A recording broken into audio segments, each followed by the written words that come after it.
Hi, this is Cara Jenkinson, and I'm one of the Vice Chairs of the Liberal Democrat Federal Conference Committee. This autumn, we're really keen to encourage new voices at conference. If you've not spoken at a conference before, now might be the time to give it a go. There'll be debates across a wide range of topics, and we're keen to hear from people who may have direct experience of the issues being debated from their personal lives, or perhaps have professional expertise that they can add. The first step is to look at the conference agenda. Once you've decided on the debate that you would like to contribute to, make sure that you put in a speaker's card by 5 p.m. on the evening before the debate is due to happen. I call it a speaker's card, but actually it's now an electronic form which you can access via the conference website. You'll need to put in a bit of information about yourself, about what you'd like to say and what you'd add to the debate. You'll hear back the evening before the debate if you've been chosen to speak. The conference team will schedule a short technical check and will let you know how to join the debate. We've put together a few short tips on writing a great conference speech. Bex and Duncan are here to share them. Everyone prepares for a conference speech slightly differently. However, the aim of this is to provide some general tips that can help you however you prepare. Firstly, some people will write out their whole speech and read it off, whereas others will read from bullet points. But regardless of which one of these you use, make sure that any facts you want to quote are accurately written down and clearly marked on your paper, underlined or highlighted if this will help you, because you want to be able to clearly and correctly quote them in your speech in order for them to give the most impact. Secondly, I always make sure I have at least one backup point, because you never know what the speaker before you was going to say. And if their whole speech is focused on one of the points you were going to make, it can be helpful to be not repeating that same point. And finally, 3 minutes isn't as long as you feel it's going to be. So don't try to fit 7 points into a 3-minute speech. You will either end up getting cut off halfway through, or you will be speaking so quickly that no one watching the debate will be able to understand the points you make. Pick the points you feel will fit best into the speech and focus on making them the best speech you can. Best of luck to all of you in your conference speeches in the future. Hello, my name's Duncan Brack. I've been giving speeches at conference for more years than I care to remember. I've been asked to give you some tips on speaking at conference, so here they are. First, make sure you know how much time you've got. The maximum allowed lengths for speeches are printed in the conference agenda at the end of each motion. They're normally 3 minutes, unless you're giving the opening or closing speeches on motions or amendments. That means you can calculate how many words you can fit into your speech. An average person speaks at about 150 words a minute, but you might well want to go faster than that to give your speech pace and urgency, or sometimes slower to emphasise your main points. But if you go too fast, your audience might not follow you, and if you go too slow, they might be bored. And if you run over your time, you risk being cut off by the conference chair. Either way, practice your speech in advance, record it and play it back to yourself to check whether it sounds okay and whether it fits into your time. Give a few speeches and you'll find the natural speed that works best for you. Second, write your speech out in the way you like.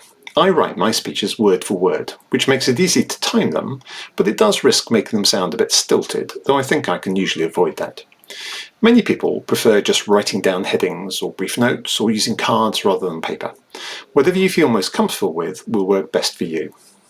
Third, be absolutely clear about what you're arguing for and what you want conference to do. If you want them to vote against the motion or for or against a particular bit of it, tell them that right at the start, explain why, and then tell them again at the end. Don't waste time introducing yourself or telling them your life story unless it's directly relevant to your argument. You're there to persuade them to vote the way you want them to, so be as clear as possible about why. Fourth, don't get worried if you get nervous in advance. Everyone does, no matter how experienced they are. Take your nervous energy and put it into your speech. Giving a speech at conference is challenging and nerve-wracking, but it teaches you to focus on what you really believe and what you really think about the motion that's being discussed, and it gives you a real adrenaline buzz. So my final tip is, enjoy yourself.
Good morning, conference. I hope you're all well and had an enjoyable evening, and I look forward to seeing you throughout today, and I hope you take full advantage of all the events that we have planned today at conference.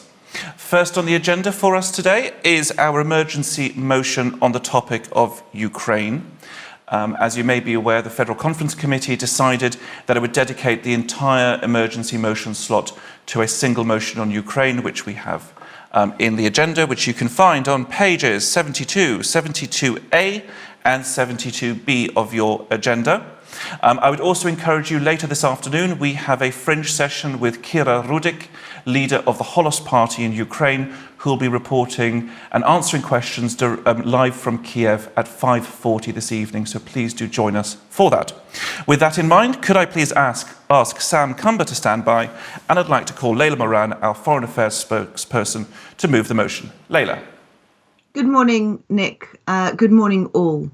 Can I just start by saying a heartfelt thank you to the Federal Conference Committee for the way that they've handled this motion in suspending standing orders and therefore allowing a late submission, because we just didn't know what was going to happen at this horrific time, and I'd like to thank them. I would also like to thank FERC, the Foreign and International Relations Committee, for putting this motion together.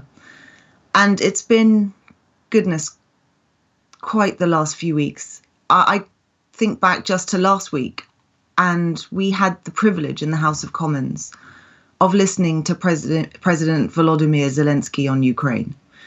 And he told us that Ukraine wasn't looking for this war. Ukrainians haven't been looking to become big, but they have become big over the last 13 days of this war. And we are now day 18, I believe it is. My goodness me. Wouldn't we all like to think that we would be as tall as the Ukrainians have stood over these past 3 weeks? Their sovereignty has been challenged, their cities under brutal bombardment, their population under constant existential threat. Just wow. They are beacons, fighting for the very same ideals that we as Liberal Democrats affirm time and time again. For liberty, for justice, for democracy. And so we must stand tall with them. So, conference, I am so proud of the way in which the Liberal Democrats have stood tall with the people of Ukraine. With President Zelensky and his Servant of the People Party, who last week we were delighted to welcome as members of ALDE, as our sister party. And this afternoon, we're speaking with Holos, another Ukrainian sister party. I hope many of you will join me later for the Q&A at 5:40 with the inspirational leader, Kira Rudik. And we as a party have also stood tall, demanding more of this UK government. Embroiled in Partygate, navel-gazing, they have not stood up to the plate. And we've especially demanded more for Ukrainian refugees. This country has a proud history of providing sanctuary to those forced to flee war and persecution.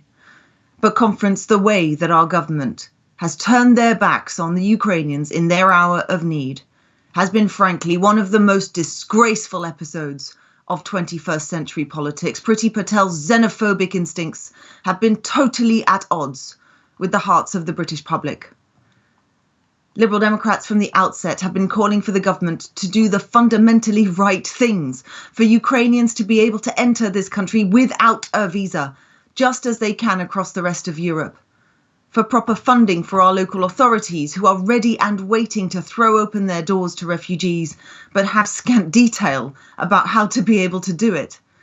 And even the latest scheme, announced just this morning, will leave refugees having to jump through bureaucratic hoops before coming to the UK. I thank my colleague Alistair Carmichael in his Home Affairs role for taking up this mantle and making sure that Priti Patel is kept right whenever we're able to do it. We've also demanded more from the UK government when it comes to sanctions. Putin made a terrible decision, and he must pay a terrible price. We must do more. And the UK government, what that means is that we have to have wholesale sanctions on Putin's cronies, Because if we hit them, we hit Putin, because that's where they store their money. But the Conservative government has been shamefully slow, and we have bullied it into action. Just look, finally, they have sanctioned Abramovich on Friday. This is after years of me pressing them to do so, first in my DCMS role and now in my foreign affairs role. But conference, the numbers do not lie. We have sanctioned 18 oligarchs so far. That's basically one a day. I used my parliamentary privilege to read out the names of 35. We should have already sanctioned hundreds, not a handful. It's pathetic. We are letting Putin's cronies get away with it. And every single day that goes by, there will be fire selling of their assets and them fleeing our jurisdiction. Conference, I want to see their assets seized and their mansions used to house Ukrainian refugees. I want their planes and yachts sold off to pay the energy bills of families all over the country who are going to face hardship as a result of Putin's decisions. And we have demanded more from the UK government when it comes to interference by Russia in this country. For years now, Putin's associates have treated London as their playground. It's where they hide their dirty money. They call it Londongrad. Yet for years, the government has failed to stand up for what is right. The blind eye turned, the questions not asked, the quick buck or donations made. And the result is that Russian interference has spread its roots through our economy, our society, and I'm afraid to say, our democracy. Their greed is undermining the very fabric of our society. So in Parliament, at every turn, Liberal Democrats have been pushing for more. There were golden visas, which allowed Kremlin-linked associates to enter the UK for years, no questions asked. And it was a Liberal Democrat amendment in the House of Lords that made them scrap it. There was my Register of Overseas Entities bill, promised by the government 6 years ago, and it will finally receive royal assent in the next few days. And there's more to come. Conference, we have all been deeply affected by what we are witnessing. And I know how hard it is not to despair, especially with new images every day and crimes against humanity alleged to have been committed by Putin. But in these dark times, we must stand tall with the Ukrainian people, with our allies, and continue to press the government to go further. Conference, I urge you to back this motion today, and I look forward to your speeches. Thank you. Thank you very much for that, Layla. Could I please ask Suzanne Fletcher to stand by, and I now call Sam Cumber from Sutton. Sam. Thank you. Conference. On the 24th of February, Vladimir Putin ordered a special military operation to take place in Ukraine in order to liberate the Ukrainian people from a supposed Nazi regime. Well, that is a lie. What we have seen in the past couple of weeks have been absolutely shocking. Innocent Ukrainian citizens being targeted by Russian troops in their homes, in hospitals, in schools, all bombed by Russian troops. These are clearly war crimes that have been committed. Putin and his cronies continue to deny it's a war, but it clearly is. A war that no one wanted, except for a man whose ego is way too big. With the backing of Putin's cronies and Belarusian dictator Alexander Lukashenko, Putin has unleashed the most sickening acts against humanity. Russian state media continues to spread lies about what is happening in Ukraine. Independent media has been shut down in Russia, and anyone calling it a war could face up to 15 years in prison. Thousands of arrests have been made against anti-war protesters, which included holding up signs calling for no war, including Yelena Osipova, who was a survivor of the siege of Leningrad. We cannot trust what comes out of the Russian and Belarusian governments. All that has come out of them has been lies. Lies have led to the suffering of innocent civilians across Ukraine, in Kharkiv, in Mariupol, in Sumy, in Kherson, just to name a few cities. Evacuations were promised and humanitarian corridors were promised by Russians, but that was all lies. Russian troops continued to bomb civilian targets. What sickened me the most was a recent tweet made by the Russian embassy in the UK, trolling a pregnant woman who was injured in hostile bombing in Mariupol, saying this was all staged. How disgusting of them. It is absolutely vile of them. Conference, we must do more to combat Russian disinformation. Russia Today and Sputnik have both been banned in the UK, but more must be done. I'm pleased to hear Rob Blackie, one of last year's London Assembly candidates, is currently leading a grassroots effort to fight Putin's disinformation campaign. A campaign, Rob Blackie will be leading a campaign to spread the truth about what is happening in Ukraine to Russians. So many Russians have been forced to read a daily diet of Putin's lies as the ruble has lost so much of its value. It seems that Belarus will also be following suit because where Russia goes, Belarus will follow. Lukashenko has been saying he will not get involved in the war, but clearly Belarus does have involvement as Russian missiles have been fired from Belarusian territory. They too must also face crippling sanctions in order to stop Russia using Belarus as a loophole. I thank Leila Moran for moving this motion and also our wonderful Young Liberals International Officer, Peter Banks, who will be summating. Peter and his international committee have been working tirelessly. Thank you for that, Sam. Thank you very much, Sam. Could I please ask George Cunningham to stand by, and I now call Susanna Fletcher from Stockton. Suzanne. First of all, I want to raise what sounds like an obscure issue.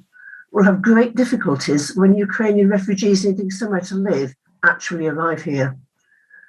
Many in the UK are generously offering accommodation in empty flats or houses. That's heartening. However, now the insurance costs are very expensive because insurance companies are charging very high rates that are not evidence-based for properties housing refugees. This is going to be a serious burden for people generously offering accommodation, and it will even reduce what's available. The dreadful situation for the people of Ukraine is, of course, so very much in the hearts of the UK people, wanting to and giving whatever help they can. That's heartening, of course, to see and hear such reaction. But it's crucial that all understand it's not the wish of Priti Patel. She's pushing ahead with her core Nationality and Borders Bill, which will undermine the rights to refugee protection and criminalise Ukrainians, Afghans, and others throughout the world who, through no fault of their own, are forced to make their own way to safety and arrive without all the necessary documentation. I'm hoping desperately that what is in some a newfound sympathy and empathy for those fleeing Ukraine will be there for those who have fled from other countries, but not those in the headlines that we see on the TV night after night. Yesterday, here, we heard about the massive problems in Ethiopia. There were 25 to 30,000 Ethiopian refugees in the UK, but so many others forced to flee persecution, human rights violations such as torture, armed conflicts, FGM, and other crises or violence, and those because of their sexual or gender orientation, often a combination of these difficult circumstances. It's bad enough these people seeking sanctuary are not treated well in a hostile environment and culture of disbelief, but under the proposed bill, they, including those from Ukraine, will be criminalised when they get here or treated worse and generally not allowed to stay. Together with refugees is the main refugee organisation campaigning against this wicked bill and has a day of action showing the Orange Heart and ways that you can demonstrate against this on March the 21st. So please, for the sake of all fleeing terror, those of you seen on the TV in the headlines like Ukraine, those you haven't, lobby against the bill, contact your MP, join the day of action showing the Orange Heart. Liberal Democrats have a heart. Show it. Thank you very much for that, Suzanne. Could I please ask Jonathan Brown to stand by, and I now call George Cunningham from Liberal Democrats Overseas. George. Conference. The West must now stop Putin in his tracks for good. Putin's ambitions to rebuild the Russian Empire are an existential threat to the liberal world order and indeed the world itself. This is our chance to stop that, despite the danger this may entail. Not to do this, and the costs to the West will continue to mount. We have been congratulating ourselves on how united the West's response has been, but it has not stopped Putin from escalating the crisis in the most brutal way. Our sanctions must thus be completed by closing all loopholes and exemptions.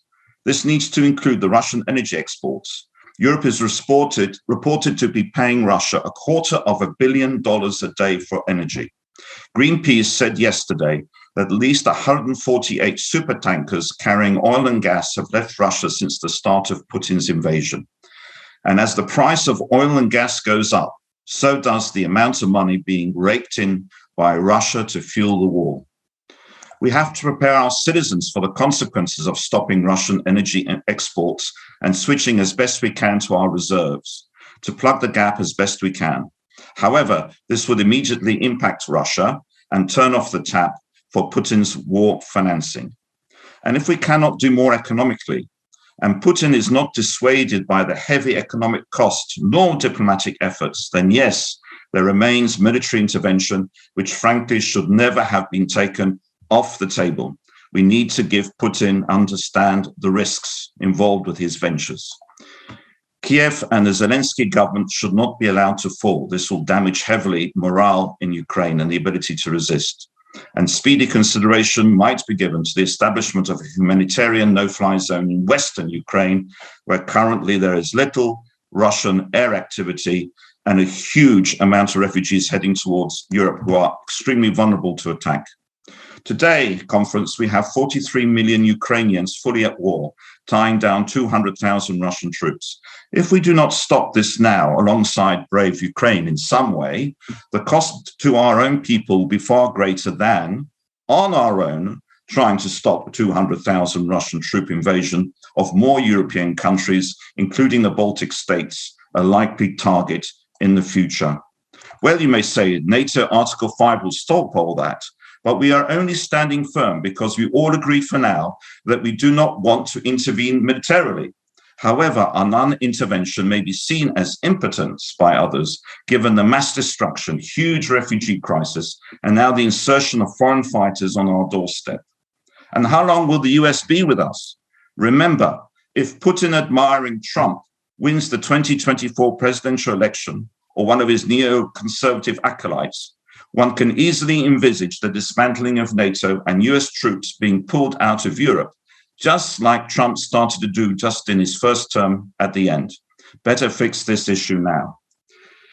Importantly, China has now come out supporting Russia's conspiracy theories. If you could draw your remarks to a close, please. Russian failure to make China... Thank you very much. Thank you. Please support... Thank you. Sorry for that. Can I please ask Hannah Betsworth to stand by, and I now call Jonathan Brown from Chichester. Jonathan. On the 21st of August 2013, the Syrian government launched a sarin gas attack against its own citizens, killing around 1,400 people. A red line was crossed, a horrendous war crime was committed, and a precedent was set. That there were, in fact, no red lines. The wealthy, free, democratic world would look for any excuse not to uphold international law, not to intervene to prevent or deter attacks on civilians, or the grinding, systematic destruction of a people every bit as brave as Ukrainians today. Even as millions of refugees were weaponized against us, we failed to act, even in our own narrow interest. Though the Ghouta attack was carried out by the Syrian government, Assad's regime survives today only thanks to Russian protection. I speak in support of lines 20 to 23 of this motion, the ones that call for action, not heart-rending expressions of shock and sympathy, but concrete action that will prove painful for us, but which might make the difference to Ukrainians fighting for their survival and in our defence. Why speak of Syria in a debate on Ukraine? Firstly, to make the point that Putin is not mad. He is a bastard, but his decision to invade Ukraine was rational, founded on the hitherto correct assessment that there was no crime too awful to get away with. Everything he is doing, he has done before, repeatedly, in Syria and elsewhere. Targeted assassinations, social media disinformation campaigns, systematic attacks on civilians. Secondly, Syria is a warning to us of what is to come. Attempts to intimidate us, preparations for chemical weapon attacks to be framed as false flag operations, the use of desperate recruits from failed states to use as cannon fodder. Some celebrate Russia's manpower being insufficient to capture and occupy Ukraine, but these people miss one of the lessons of Syria, that there is an alternative to capturing cities, destroying them. Besiege them, bomb them, destroy their hospitals, food supplies, sanitation works, energy and water. Tyrants like Assad and Putin value power above everything. Thirdly, we must now be brave. Syrian and Ukrainian people have long recognized what is at stake and supported each other from afar. Our solidarity is long overdue. Putin inspires and supports despots who seek to tear down societies and norms that promote freedom, economic dignity, and fight against corruption. He must be stopped. While Ukrainians are willing to fight, we must help them win. Ukraine must prevail for all our sakes. The price we must pay now is high because we have left it so late. But in Ukraine, we have found our champion. Things will get worse and scarier, but we must support Ukraine now, or next time the price will be even higher. Thank you. Thank you very much for that, Jonathan. Could I please ask David Chalmers to stand by, and I now call Hannah Betsworth from the Liberal Democrats in Europe. Hannah. Thank you. Good morning, conference. As part of the Federal International Relations Committee, I've seen so many party members. Apologies, the host seemed to have muted me. What we can do in response to this devastating situation. Fraught with risk and with high emotions, all kinds of emotion, clinging to any bit of hope we can find, trying not to doom scroll through fearful news stories, folding children's clothes into boxes destined for the border, and hoping that someone can at least get some small comfort from it. If there's been one constant thread for me, and my FERC colleagues will perhaps be able to guess what I'm going to say next, it is my conviction that Europe has to mean something. We have to defend the principle and the right to choose Europe. That choice has to mean something, and it has to be something we stand behind with deeds, not just blue and yellow on buildings and social media posts. This motion is very clear. Nothing and nobody has the right to tell a sovereign state that it can never be part of our European family. We, not just the UK, but Europe too, should have been doing the things this motion called for a long time ago. Ending dependency on Russian energy, tackling the economic and political influence of Putin apologists in our countries, and spending at least 2% of our GDP on defense. None of us wanted to be having this discussion. None of us want to see our liberal colleagues forced to hold weapons on social media. And sometimes the only choices we have, conference, are bad ones. But we still have to choose. I'm asking you to choose decisive action that supports a European future for Ukraine and its people. In Belgium, where I am now, we have artifacts in our museums about international efforts to raise funds for Belgian war refugees. A century later, we're a prosperous, liberal nation whose capital is synonymous with Europe. I choose to believe there is hope, a future where the Ukrainian flag stands alongside the others in the European institutions. And I am asking you to choose to take action to bring that future about, to vote for the motion. Thank you very much. Thank you very much, Hannah. Could I please ask Doreen Huddard to stand by, and I now call David Chalmers from North Devon to speak on the motion. David.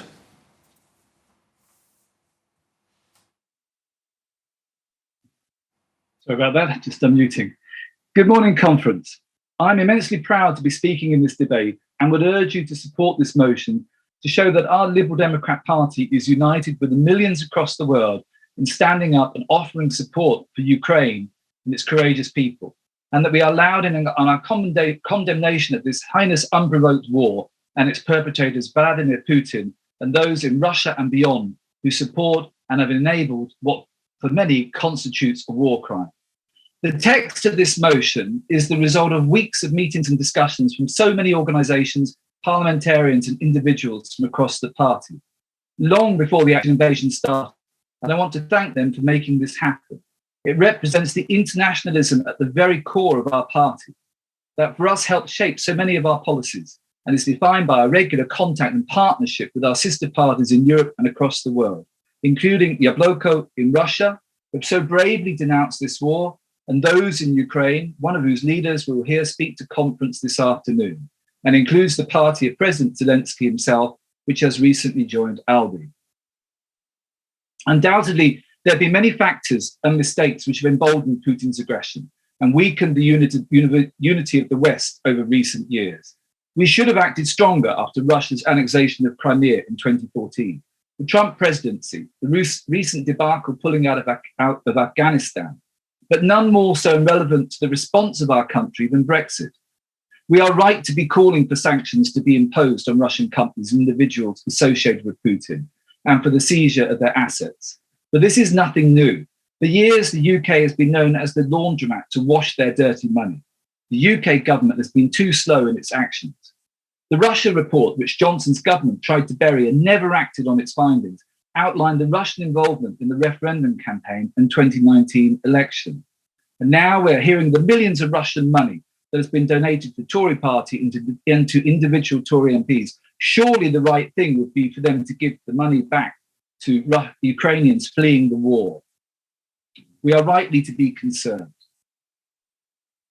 But I want to finish by referring to our country's woeful response to allowing refugees into this country. In years gone by, we have always been able to say that our country did the right thing. Instead, whilst the EU waives all visa requirements and Poland has taken in over 1 million refugees, the UK has only processed a handful and is making it as difficult as possible for them to come to this country, many of whom will be criminalised by its Crime and Borders Bill. This needs to change. Please vote for this motion and give our parliamentarians the support they need to hold the Tory government to account, assist Ukraine and its people in their hour of need, and stand up against Russian aggression. Thank you. Thank you very much. Can I ask Philip Bennion to stand by? And now I'd like to ask Doreen Huddart from Newcastle upon Tyne to speak in favour of the motion. Doreen. Thank you, Conference. Good morning. I am a city councillor in Newcastle, and I have visited the Ukraine several times as an election monitor, so I've seen it firsthand how oppressive and heavy-handed it used to be. Some of us can even recall the Orange Revolution and what happened to those brave individuals. Following the protests of the Maidan Square, and after Putin's puppet dictator, Yanukovych, fled to Russia, I was privileged again to witness the immense changes in the people and the atmosphere. It was apparent that there was an enormous desire to throw off the yoke of the old Soviet regime, and people wanted to manage their own affairs. They wanted to develop into a more democratic European-style market economy. Ukraine is a vast country. It's got good agricultural land. It's got a skilled, determined population, and it has lots of potential for development, despite the fact that some of the country areas are still quite poor and underdeveloped. And like other sovereign nations, it has the right to choose who it's friends with, who it has liaisons with, etc. And we have seen Putin act in a very heavy-handed way to other countries, like Georgia, Moldova. You could see what it was doing in the Russification of southern Moldova, ready for a pincer movement. I saw that some years ago when I was there. And he has put the fear of God into the other Baltic states and Poland. Anyway, not to say anything more about the massive upsurge and response we've had from people all over the country who've been collecting up things and transporting stuff. And that has been brilliant. My city, Newcastle, has a sister city in the Ukraine. It's called Novorad-Volhynsky, and it's situated halfway between Kyiv and Lvov. And it might seem a small thing, but I'm pleased to say we've sent messages of support to the mayor, Mr. Mykola Petrovich, and I understand other Newcastles around the world are doing the same thing. I know from Ukrainian councillors that the annexation of the Crimea and Donbass caused major disruption to their role of local representatives some years ago. So whatever happens with this current conflict, it's clear that the towns and cities of the Ukraine will need a lot of help to build, to develop and to grow. And there will be an important role here for local authorities who can give advice. We can go into exchange visits, offer expertise, twinning arrangements, etc. So the Ukrainians deserve a better, a decent future. So Slavo Ukrainia. Thank you. Thank you very much for that, Doreen. Could I please ask Eleanor Kelly to stand by, and I now call Philip Benyon from Lichfield, Tamworth and Burton, who is Chair of FIRC. Philip. Yes, thank you, Nick, and thank you, conference. Firstly, I'd like to thank the rest of the drafting group that put this together from FIRC. That's David Chalmers, Peter Banks, Adam Lawless, George Cunningham, but also Will Cowie, who is the international advisor, who was feeding in on behalf of the parliamentary team. And it has been a team effort. I'd also like to thank Ed Lucas and Keith Melton for additional text. It's not been the easiest of tasks, and the text we have on the disunity in line 7 was probably the most difficult to get to an agreement. But what we didn't want to suggest was that Putin only invaded Ukraine because of Brexit, but we wanted to indicate that there were lessons to be learned, and that we need to actually show our unity and not just have it in the background. And I think this is important. And David's already mentioned the issues of Trump and Afghanistan and the Trump's lack of support for NATO. I think that the main thing I want to address here is that there is no text here on no-fly zones, and that is deliberate. It is not an oversight. If we were to back no-fly zones now, it could well be premature. But there is every chance that we might have to review that position in the very near future. A no-fly zone means we have to shoot down a Russian plane if it encroaches. Now that really is tantamount to entering World War III. And President Biden and the other NATO leaders have all basically said they're not ready for that position.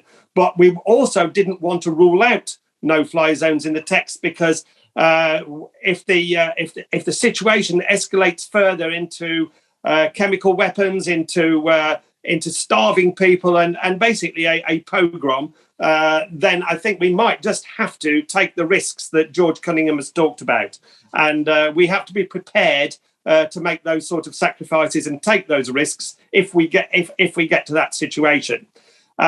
So with that, I'd like to invite you all to our fringe at lunchtime. We've got Natalie Loiseau and Petros Ostrovicius, MEPs. Petros is from Lithuania, and he only came back from Ukraine yesterday. So we'll be discussing how to counter Russian revanchism in the broad sense at lunchtime. And please support the motion. It's been drawn up in a way to be, the language might be slightly dry, but we want real policy that our parliamentarians can act on. Thank you very much.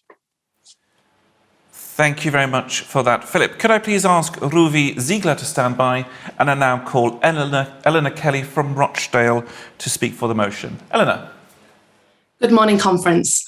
I'd like to tell you a little bit about our colleagues from the Liberal Democratic League of Ukraine, the sister party of the Young Liberals.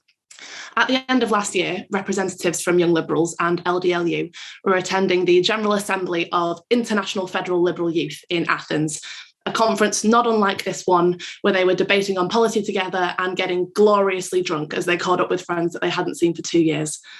2 months later, as the World Watch troops amass on the Ukrainian-Russian border, those same friends were helping my international and policy team draft an emergency motion on a sovereign Ukraine.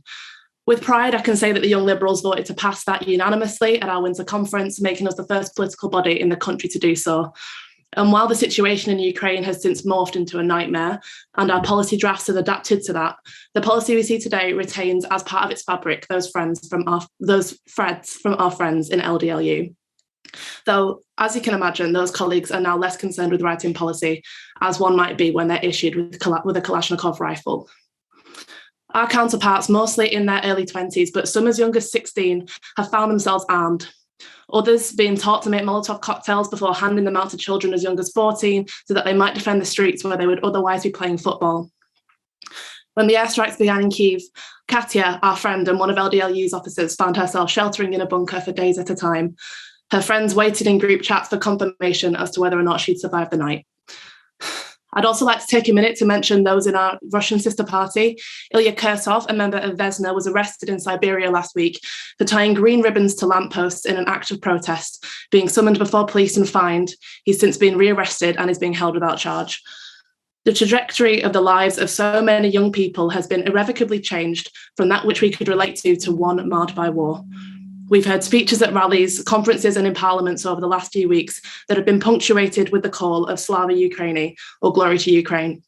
But maybe amongst English-speaking crowds, and certainly at a digital conference, we're less likely to hear the response to that, Heroyam Slava, or glory to heroes.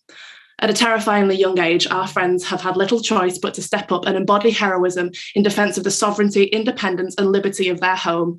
So let us stand unequivocally with those who face an unimaginable uncertainty.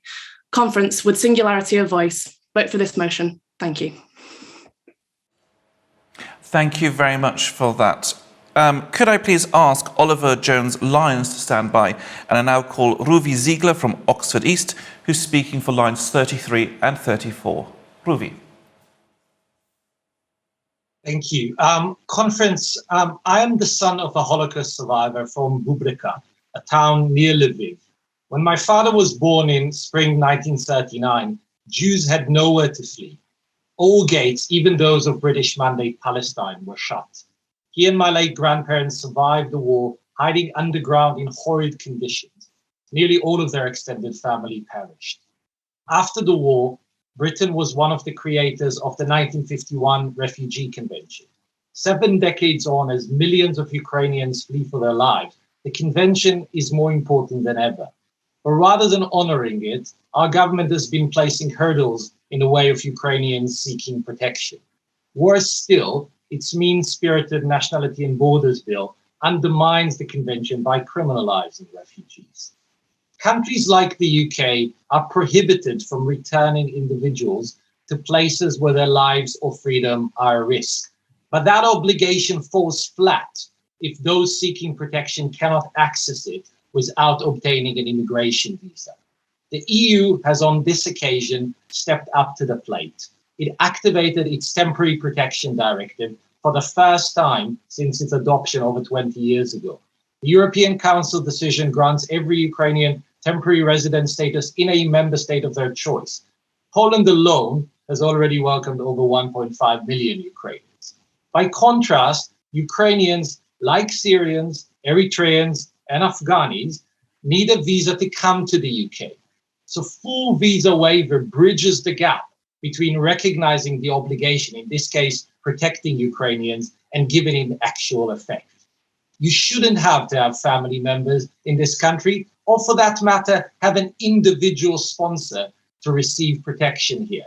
It is a myth, albeit a common one, that people must seek asylum in the first safe country they reach.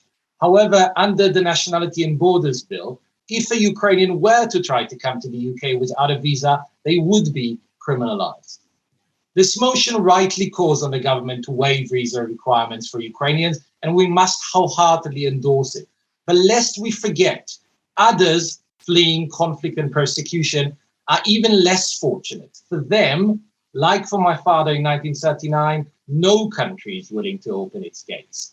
At last spring conference, as council member of Lib Dem for Seekers of Sanctuary, I was proud to propose creation of pathways to protection in the UK as part of our safe and legal routes to asylum motion. The principles we endorse today to protect Ukrainians must be applied without discrimination to those seeking protection wherever they come from. Thank you. Thank you very much for that, Ruvi. Could I please ask Leon Devine to stand by, and I now call Oliver Jones-Lyons from Gateshead, who is speaking for lines 24 and 25. Oliver. It is no secret that climate change, our national security, as well as global peace are all unavoidably linked. Whether it is the threat of terrorism and ethnic conflict in West Africa, the militarization of the Arctic as the polar ice caps melt, or as is relevant the issue before today, the oil diplomacy of belligerent states like Russia, President Biden was correct to categorize Russia's weaponization of fossil fuels as being keep their war in Ukraine and against the values of liberal democracy. As this motion correctly notes that the UK maintains a vulnerability to Russian money, we are not as vulnerable to the weaponization of Russian oil, for only a small amount of our oil and gas demand being filled by Russia, making it an easy move for us to cease any dependence upon it. This is precisely because of the good work of our party and our leader in the coalition government quadrupling renewable energy capacity, which, whilst also being the right thing to do environmentally, has the explicit benefit of ensuring we do not have the economic reliance upon Russia that our European partners have. It is now clear that NATO must see the proliferation of renewable energy and building up of transatlantic energy security by these means as a priority. But we absolutely must not get complacent now.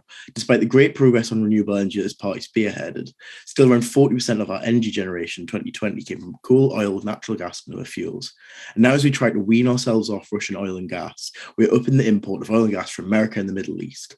While this is an understandable measure in the interim, it must be accompanied by an increased investment in renewable energy, otherwise we risk creating a new strategic dependency.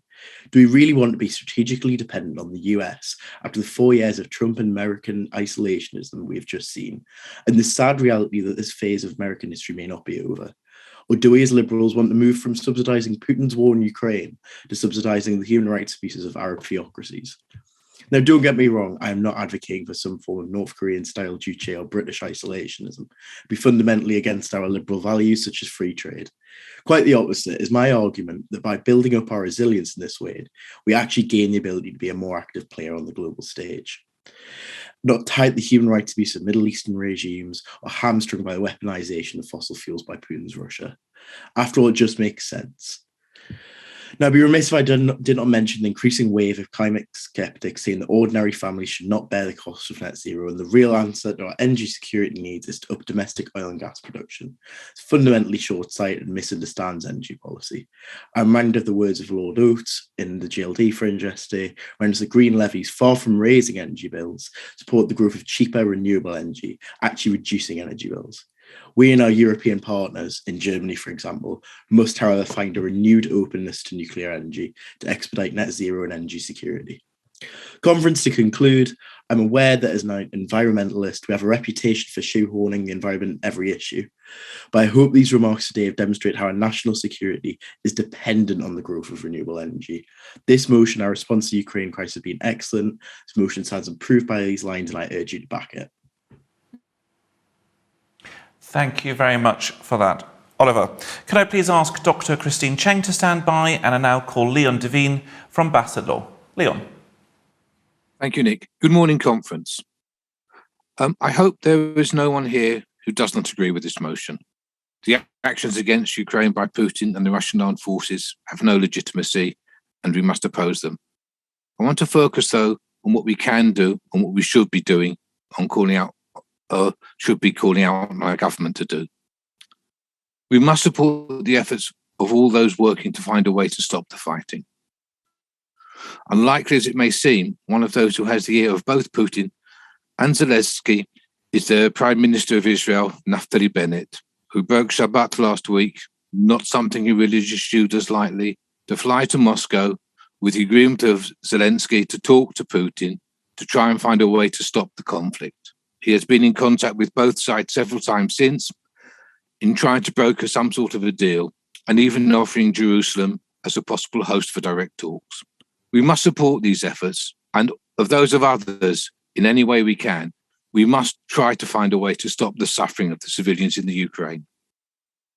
Alongside this, as Leila said, we must demand that our government removes all the barriers blocking those fleeing the fighting in Ukraine from finding sanctuary here in the UK. From those that we've heard about, phantom visa offices, repeated submissions of the same forms, and lots of more, to those we may not have heard so much about. Just since conference started, I've heard of the need to get the signatures of both parents on applications for minors, even if one is fighting 2,000 miles away. and the issues around home insurance that Suzanne mentioned that will stop many from being able to open up their homes to refugees. These refugees need actions, not fine words from Johnson and Patel. Indeed, we should ask Patel to take her example from how the Tory government welcomed Ugandan Nation refugees in the early 70s, something she will know about from her parents. Finally, and I really don't want to mention this, but there's a distinct possibility that despite our efforts, the war in the Ukraine may become a wider war, and we may need to send our armed forces into action against Russia. We must find ways to increase spending on the Army, the Air Force and the Navy to prepare for this eventuality. The quickest way to do this would be to bin the white elephant of a Trident replacement and use that money to release to properly equip our soldiers, sailors and airmen. Even if all new European wars are avoided, they will be needed to rebuild and restore Ukraine after the devastation of the fighting. Please support this motion. Thank you very much for that, Leon. Could I please ask Richard Morris to stand by? And I now call Christine Cheng from Kingston to speak on line 18. Conference, these are dark days, and I fear that the situation will get much, much worse before it gets better. I'd like to offer my strong support for this excellent motion. At the same time, I also want to make a cautionary point about how to bring this war to an end as quickly as possible. I've been researching war to peace transitions for over 20 years. I've seen how war and its accompanying violence leaves its dark mark on societies. The longer the fighting goes on, the harder it will be for the Ukrainian people to recover from it, physically, emotionally, and socially. Our goal should be to stop the fighting in Ukraine as quickly as possible. But conference, if our goal is ceasefire and an end to the mounting civilian casualties, Putin also needs a way out that allows him to save face. While we must continue to wholeheartedly support Ukrainian sovereignty, public rhetoric in the West has now vilified him to such an extent that the paths for negotiation are quickly being closed off. Boris Johnson's statements in particular, that Putin must be seen to fail, leaves absolutely no off-ramps for him. No doubt this kind of rhetoric appeals to our sense of righteousness. After all, Putin is unmistakably the aggressor here. But in war, right and wrong will not stop Putin from ratcheting up that violence. Like Libya's Muammar Gaddafi, Putin is being painted into a corner. Also like Gaddafi, the more cornered Putin feels, the more likely he will be to fight until every last Ukrainian has been killed. We must support Ukraine's right to exist, but demonizing Putin and the Russian people will only prolong the conflict, incentivize him to use even more brutality and repression, and lead to more civilian casualties. To the extent that we think Putin is a strategic and rational actor but has miscalculated, then we should try to open up channels to bring this war to an end. Our rhetoric needs to create the space for negotiation. And this brings me to line 18 on investigating war crimes. I want to add a strong caveat in calling for war crimes investigations. Yes, absolutely. We want perpetrators of war crimes to be held to account. And we aren't the only ones who feel this way. 39 countries have already referred this case to the International Criminal Court. But there's also a real trade-off that needs to be acknowledged. If Putin ends up being indicted by the International Criminal Court, then he will be isolated and humiliated. And this leaves him with no choice but to fight to the death. And this takes us back to ending the war. Conference, Russia is fast becoming a pariah state, and this is as it should be.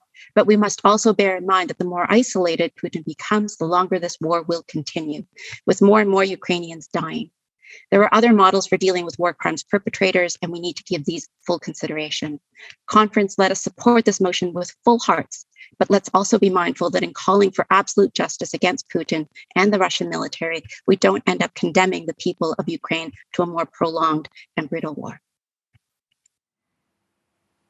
Thank you very much, Christine. Could I please ask Christopher Johnson to stand by, and I now call Richard Morris from Tunbridge and Malling. Thank you very much.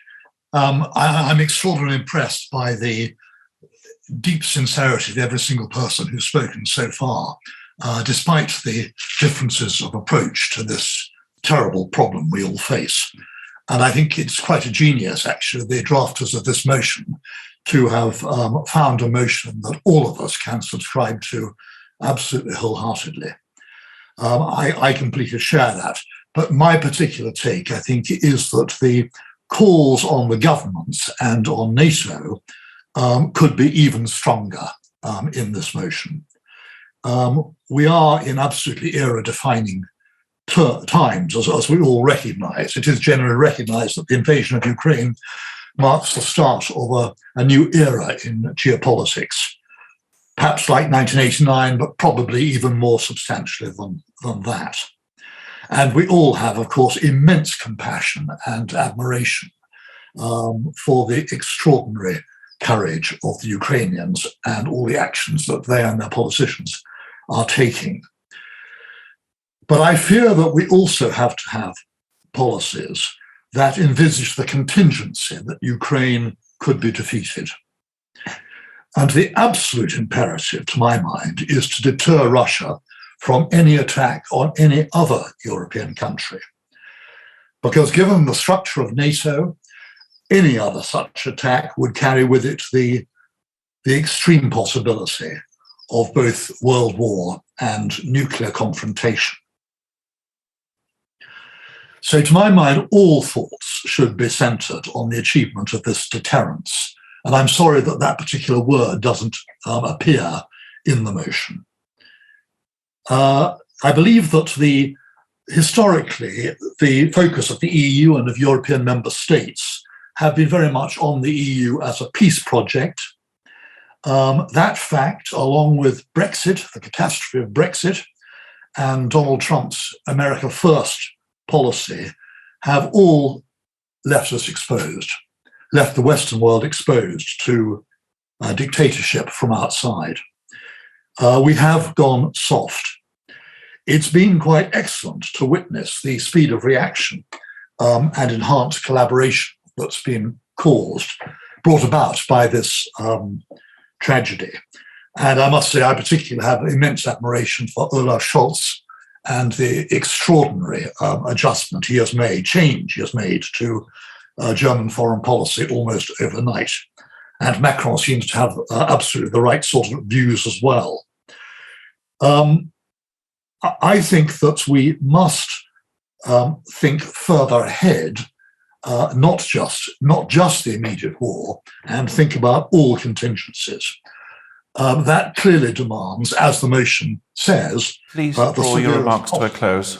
Possible sanctions, but also exponential increases in defence spending, and also getting the public ready for sacrifices that war may require. Thank you. Thank you very much for that, Richard. Could I please ask Jacqueline Bell to stand by, and I now call Christopher Johnson from Gwynedd and Anglesey. Yes, thank you, Chair. Conference. I think we can all agree how brave and inspiring the Ukrainians have been throughout this crisis. From the soldiers of Snake Island uttering that phrase which has defined the war, to the woman who told Russian soldiers to put sunflower seeds in their pockets so they would grow when they died. This is surely a country that has captured the world's admiration. We must not forget, however, of course, all those Ukrainians who have fled the country, seeking shelter in the West. Conference. I'm ashamed to say that we in the UK have failed them heretofore. While the visa process has been simplified in recent days and Ukrainians are able to come to the UK and live with British families, this is still too complicated for such a crisis, and we certainly should have done something sooner. If we truly want to honour the bravery of the Ukrainians, we must allow them in visa-free, as this motion says. While Boris Johnson was busy flying the Ukrainian flag and giving speeches after Mass at the Cathedral of the Holy Family in exile, he could have been putting in place actual changes to actually help Ukraine and Ukrainians. I welcome ALDE's decision to make Volodymyr Zelensky's party a member organisation. When Zelensky told EU leaders some weeks ago that it may be the last time they saw him alive, I believe the reality of the situation began to sink in for many. What accepting his party into ALDE has done is show that we support his efforts in this war against Russia, and I highly urge all who have a say in Dublin later this year to back full membership. Conference. It is never right when one country refuses to recognise the legitimacy of another sovereign state and invades it. I can only applaud the Ukrainians for how well they have heretofore foiled Putin's plans, which are also opposed by many Russians, as we've seen from photos across Russia. One person I've been particularly inspired by is Yelena Osipova. Yelena lived through the siege of Leningrad in 1941 and, despite having been arrested several times, continues to hold protests in St. Petersburg, painting her banners herself. Despite these protests, of course, the war sadly rages on. upping and increasing sanctions, economic and otherwise, and treating Putin's regime as a pariah, cutting it off from the outside world is, I fear, the only way the Russian government will listen to the demands of peace. I endorse everything in this motion, as it appropriately shows our support for Ukraine, both through symbolic gestures and actual action, and shows our rejection for everything Putin stands for. Please support it. Thank you very much, Christopher. Could I please ask Edward Lucas to stand by, and I now call Jacqueline Bell from North Edinburgh East and Leith, who will be speaking particularly on lines 9 to 10 and 33 to 34. Jacqueline. Conference. In 1945, my Sheffield grandparents sheltered Bronick, a Polish refugee who had made his way from a Russian POW camp. Grandad got him work at Orgreave Colliery. In time, Bronick married and settled in Britain. Happy outcome. At that time, as thanks, he gave Grandad what he could afford, crafted shell cases that I still have. My father-in-law was at Ayton Friends School with kinder transport children.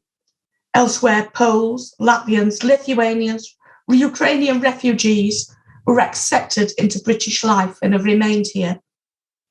Ukraine sees the biggest displacement of civilians in Europe since the war. Men, women, children, pets, caught up in a war springing from Putin's pent-up hatred of Ukraine. They have no option but to flee. The hostile British government puts barriers in the way of those seeking sanctuary here. Other countries shame Britain. Sasis, near our Latvian house, is encouraging residents to give accommodation and offer employment. Tartu, Estonia, where my husband works, will take 10,000. His university department is actively working to get Ukrainian students to continue their studies in Tartu. He has staff with relatives on the front line in Ukraine. The British government response continues a hostile approach to those seeking sanctuary, red paper hoops, inaccessible consulate staff. A new system from Tuesday involves downloading forms, uploading documents for printing off and processing at a UK border point. How do you do that if you're fleeing from a place that is being devastated? Many in Britain would like to help, just as they like to help the Afghans still stuck in hotels, as they helped Syrians, Bosnians and others before. The xenophobic Home Office attitude led by Priti Patel stinks. Lib Dem seekers of sanctuary have been calling for safe and legal routes for a long time. It's party policy. And as others have said, the Nationality and Borders Bill makes it all the more difficult. Conference. The war scenes in Ukraine are horrific. President Zelensky and his government are to be commended for their bravery and deserve support. Remember, those who do not learn from history are doomed to repeat it. Britain must not turn its back on those seeking to come here. We must work with our European partners to help bring peace and then reconstruction. Britain must not stand by and watch. Please support this motion. Thank you. Thank you, Jacqueline. Could I please ask Andrew Sosian to stand by, and I now call Edward Lucas from Westminster Borough. Edward. Conference, I've been dealing with Eastern Europe all my adult life, and I've never been so angry and I've never been so scared. I'm angry because we were warned since the 1990s, since the early 90s, about the danger we faced from Kremlin revanchism. We got those warnings from Estonians and Latvians and Lithuanians and others, and we ignored and patronized those people. We belittled them. We were naive and ignorant and arrogant, and most of all, we were greedy. Our elite piled on to the caviar express, taking the business class seats on the Kremlin gravy train. And the result, again and again, was our response was too little and too late. We sent the message to the Kremlin, you can get away with it. We now face a Russian leader who thinks he can use chemical and radiological weapons to get what he wants. That's far more dangerous than even the most dangerous moments of the Cold War. Using chemical weapons in Syria, as Jonathan pointed out, and also against individuals in the UK, the Skripal family, Alexander Litvinenko. We now face the horrific prospect as Putin tries to escalate his way out of difficulty of a chemical or even a nuclear attack on Ukraine now. That latest rocket strike was only 20 kilometers from the Polish border at Novovorivsk. Whatever we do, the costs and the risks are going to be horrible. We're already poorer and less safe as a result of Kremlin aggression, as a result of those decades of our cowardice and complacency. Putin's aggression will shape the rest of our lives, but so too will our actions in response. So what can we do? Well, we can have war crimes trials. Let's have them in Nuremberg. That's the comparison that Putin really doesn't like. But I want to speak particularly to lines 35 and 36, the shell companies, the companies where we have no idea who the beneficial owner is, hidden behind webs of offshore and onshore relationships. Well, let's make them outlaws so they can't resort to the legal system. They can't make contracts. And let's say that if you can't supply a beneficial owner, you can't own the real estate. The real estate is seized and auctioned, the money put perhaps to rebuilding Ukraine. Visa sanctions are really quick. You can't sue your way to a visa. There's no legal challenge. So let's put them on the whole of the Russian elite and their family members, their spouses and siblings and in-laws, children. And then let's also go after the enablers. Let's make a no-fly zone for those bankers and lawyers and accountants. No more travel across the Atlantic, no more travel across the channel. I'm compiling a list of them right now. And the first step is going to be try to get the United States to ban entry for the British and European Union citizens who've enabled the Kremlin lie machine and the stealing machine. So let's put a stake through the heart of this corrupt industry that peddles influence and undermines security. It's not just about Ukraine, it's about our own freedom. I'd like to finish with that great motto of 1863, for your freedom and ours. Thank you very much for that, Edward. Could I please ask Liz Lynn to stand by, and I call Andrew Suzin from Chelmsford and Malden. Andrew. Chair, the pictures of the refugees at the Lvov railway station remind me of an earlier time. At the start of the Second World War, my grandmother fled from Warsaw to Lvov. When the Soviets occupied East Poland, as it was then, they fled back to the Krakow from Lvov. At the end of the Second World War, Stalin shifted the populations, Poles from the west of Ukraine to areas in the former German provinces of Silesia, Pomerania and East Prussia, Ukrainians from the east to the west of Ukraine, and as well, of course, the Tatars expelled from Crimea to Siberia. Will Putin populate the vacant areas of East Ukraine if he succeeds, with Russians supporting him after the refugees are all gone? Now, what makes a Ukrainian? It's not the language. Because of all the movement of people, they define themselves not by speaking Ukrainian, Russian, or some other language. Now, we need to be careful about individuals. My boss at one time was a German from East Prussia, whose life as a boy was saved by a Russian soldier who shot a Pole who was about to strangle him. The Russian said, "We do not agree with killing children." Horst said, "I do not know what atrocities had affected the Pole's mind." Finally, look out for any Ukrainian or other refugee who might develop a world-beating radio communication system for the British and American Navy, or any other idea, or for that matter, work for the Highways Authority in one of the counties bordering me. Please support the motion. Thank you, everybody. Thank you so much for that, Andrew. Could I please ask Peter Banks to stand by, and I call Liz Lynn from the Isle of Wight, who is a former MEP and a member of the FCC. Thank you. Of course, we all condemn Putin's invasion of Ukraine. That goes without saying. We only have to look at the horrific scenes on TV to be appalled by what is happening. Appalled also by the lack of compassion by this government with regard to refugees. Other countries are taking many, many more than we are. But it does strike me, though, that it was a very different reaction to refugees arriving from the Middle East.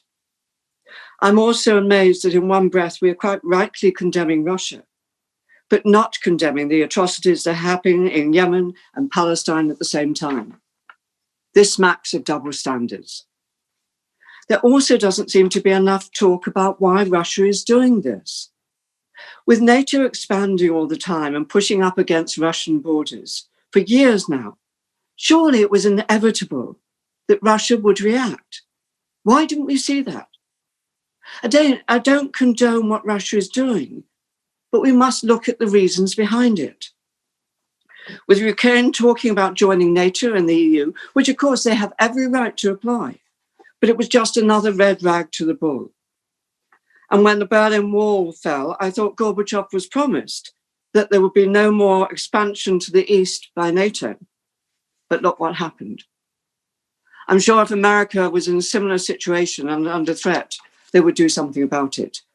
Just look at back at the Cuban crisis in the past. Again, I'm not saying they were right to invade any more than we were right to attack Iraq in 2003. But we must look at the history and try and understand the motivation. Only by trying to understand, even a little, will we be able to achieve any solution. Thank goodness we're not advocating a no-fly zone in this motion, like other people are, as it would probably lead to a nuclear war. But by just saying Putin is evil or mad will not help. I'm pleased that Germany and France are at least trying to reach a diplomatic solution. We have no idea whether they're going to succeed or not. But we must look at the part we have played over the last few years. That's partly led to these horrific scenes that we're seeing. But we're not the ones to suffer. It is the Ukrainian people who are killed, maimed, or driven from their homes.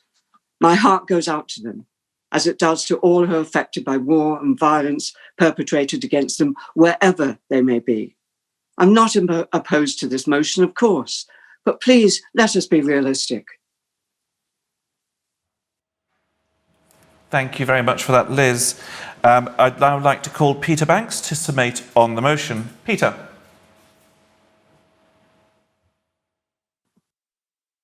Thank you very much, Chair. I'd like to start this summation by first thanking my colleagues on the Federal International Relations Committee for their swift response to the crisis, which now darkens Europe's eastern frontier. This motion stands under the names of the FERC members who drafted it, yes. But what it belies is the dozens of other contributors to this motion, the scores who unanimously passed the Young Liberals resolution on which this motion is based, and the thousands of Liberals across Europe passing similar motions at similar congresses, and the millions of unspeakably brave Ukrainians in whose honor I speak to you today. And I speak to you today also because this is personal to me. You heard from Elle earlier about Young Liberals colleagues working with clear heads and matchless courage to defend their home. Those too are my colleagues, my opposite numbers, my friends. And I pray for them and their safety every single day. Friends, seldom in the history of conference has the phrase emergency motion been used more aptly than this morning.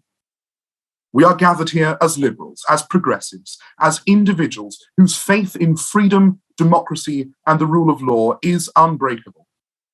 And we stand here shoulder to shoulder with all Ukrainians, faced by a tyrant and a coward.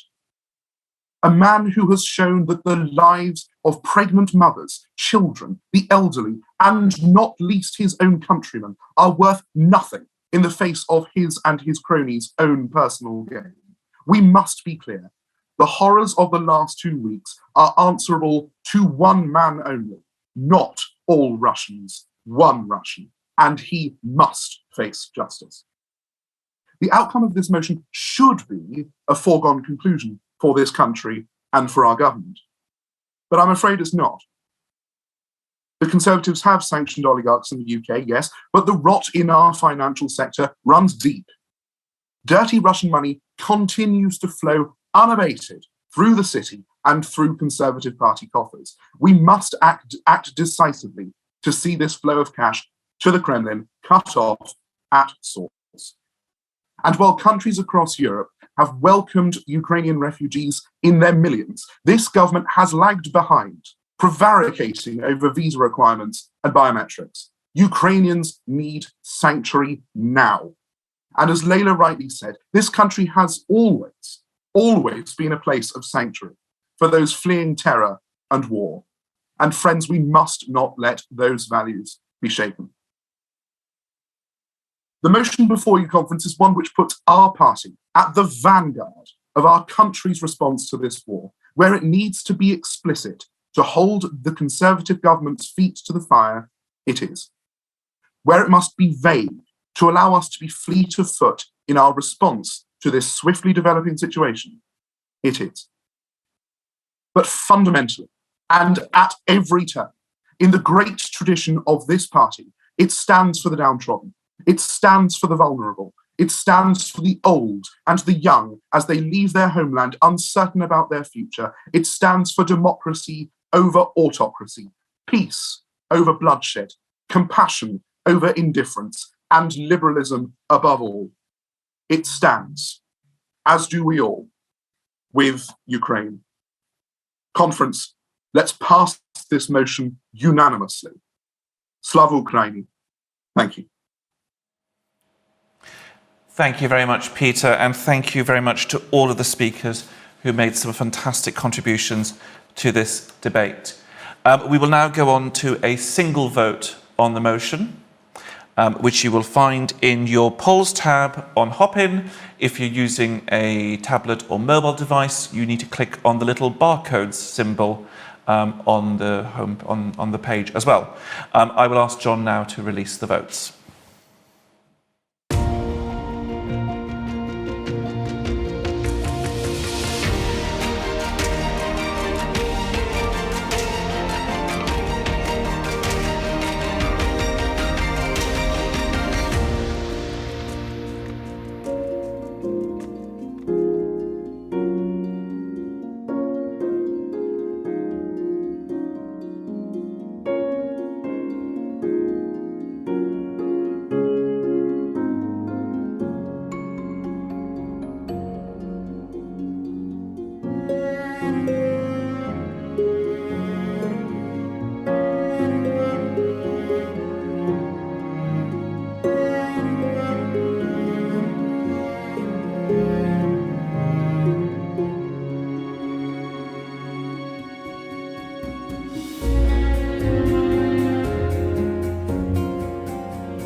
Thank you very much for that conference. The results are in. The results are 293 in favour and 1 against. I was hoping we might get unanimity, but we have that one against. Apologies for that. Okay, I hope everyone enjoyed the debate. Just wanted to give a bit of pointers to some, if you want to continue the debate on Ukraine and Russia. There is the fringe at 1 o'clock for the Federal International Relations Committee, the fringe on Russian revanchism. At 4:35, you have the Lib Dems Seekers of Sanctuary on safe routes and the Nationality and Borders Bill. I would also like to thank the Lib Dem Seekers of Sanctuary as they moved their fringe earlier when we confirmed the fringe with Kira Rudik. And then we have Kira Rudik of the Hollis Party at 5:40. I'd like to thank everyone who took part in this debate. I'd like to thank my aides, James Girling and John Ball, the timers and the entire technical team for making this happen. Thank you very much, and I hope you enjoy the rest of your debate. And we'll be coming on soon to Jenny Rigg, who'll be looking after the parliamentary party reports. Thank you.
This is Ella, and we are here in sunny St. Louis, Missouri, campaigning for Brits abroad. Welcome to the Liberal Democrats abroad. We're campaigning for British nationals in Europe and around the world. Local parties are working much more effectively as Lib Dems abroad. We're the only party that has representation in Parliament for Brits living abroad. In the House of Lords, whether you live in Europe or overseas, we'll look after your interests. We're supporting British and European businesses, working together to overcome the Brexit hurdles they face. Our scientists and engineers are world class, and we want to see them collaborating with our European friends. Campaigning for overseas constituencies. Pensioners abroad have been abandoned with their pensions frozen. We are working to put that right. There are hundreds of Lib Dem members, supporters and sympathisers. We need to do our best to support them. Working in hotspots like Afghanistan. Come to our stand to talk about unlocking the potential of the millions of Britons living abroad who are soon to get the vote again. Have a great day! Welcome to Liberal Democrat Image, the party's official supplier of merchandise since the year 2000.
Hi, my name's Elle, I'm chair of the Young Liberals, and this is what we do.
Good morning, conference, and welcome to the reports of the parliamentary parties. Sadly, as we are no longer in Europe, we only have 2 reports from parliamentary parties these days rather than 3. But I'm sure that Lord Newby and Wendy Chamberlain will make them entertaining and useful for you. I do have some questions that have been submitted by the usual procedure, but if we have time, I might be able to take some questions from the chat as well. So if you want to put some questions in the Q&A tab, that would be wonderful. And my aide John will pick them up for me. And with that, I think we need to go over to Wendy Chamberlain, who is our Chief Whip in the Parliamentary Party and also the Parliamentary Rep to the Federal Conference Committee. Wendy. Lovely. Thank you very much, Jenny, and good morning, conference. Well, Jenny set me up there, so hopefully I will do my best to be entertaining. I hope those of you that are here have had an opportunity to look at the parliamentary reports, which you'll find on the Reports for Conference page. And yes, it's been an incredibly busy time since we were with you last September. And the report has covered the work that all of our MPs have been doing. But it would be remiss of me not to start with the fact that since we were last together in the autumn, we have another MP. We have reached the number of 13, with Helen Morgan being elected in December in North Shropshire. And that election, I think, really brought the Liberal Democrats back. Chesham and Amersham had helped with that, but there was absolutely no doubt that our win and victory in North Shropshire with Helen was unexpected, but really brought us to the forefront. And I think it has changed things on a number of fronts. I think it is more likely now that we do not see a general election until 2024. And despite what is going on in Ukraine just now, I think it makes it less likely that Boris Johnson is the Prime Minister, taking the Conservatives into that next election. So that was seismic. It's been fantastic for us to welcome Helen into the party, and we call it 14 as well because we obviously have Stephen Farry from the Alliance Party, our sister party in the Commons as well, who does take the Liberal Democrat whip. One of the things that sort of predicated very much, and those of you who campaigned in North Shropshire, however you did that, will know, is that sleaze, Conservative sleaze, was part of that campaign. I think what we did incredibly well, and the local party in North Shropshire takes a lot of credit for that, is identifying what the issues were, the local issues on the ground. But there is no doubt that Partygate and Conservative sleaze really cut through. And I certainly played my role in that, in securing the SO24 emergency debate application post the vote in relation to Owen Patterson that predicated the by-election. And I think there's absolutely no doubt that as a result of that and our win in North Shropshire, we were very much at the forefront on sleaze and have continued to work away at that on a cross-party basis. The other issue I think that is coming incredibly more to the forefront now and is very much in voters' minds is cost of living. And Christine Jardine is our Treasury spokesperson, myself and DWP and Sarah Olney from a base perspective have been working very well to raise those issues, campaigning against the expected rise in national insurance, looking for a doubling of the warm homes discount. You may have seen Ed calling on Friday for a cut to VAT. We are very conscious as MPs the impact on our constituents, who are, many of them, really struggling post-COVID as well. And that is clearly an issue that's going to go on, and the Liberal Democrats will continue to be campaigning on that. COVID is still with us. I'm here in Fife on day 7 of COVID and still testing positive this morning.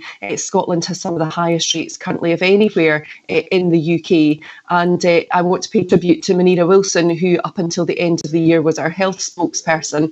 And right from the moment almost that she was elected, health spokesperson she was during that whole time of COVID, and did incredibly well to raise Liberal Democrats' profile, and also just to ensure that everybody's views were taken into consideration, particularly around schools. And I'd also reference Alistair Carmichael's work in relation to vaccine passports as our Home Affairs spokesperson person.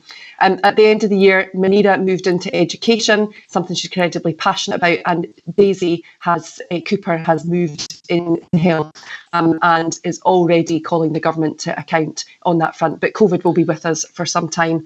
And finally, everything has changed in the last few weeks in relation to the conflict in Ukraine, and the work that Leila Moran and her Foreign Affairs team have done on this.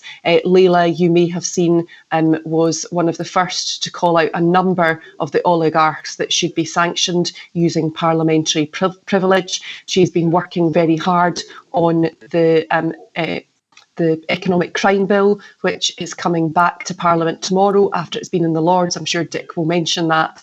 And Jamie Stone has been a consistent voice for the armed services prior to Ukraine and now.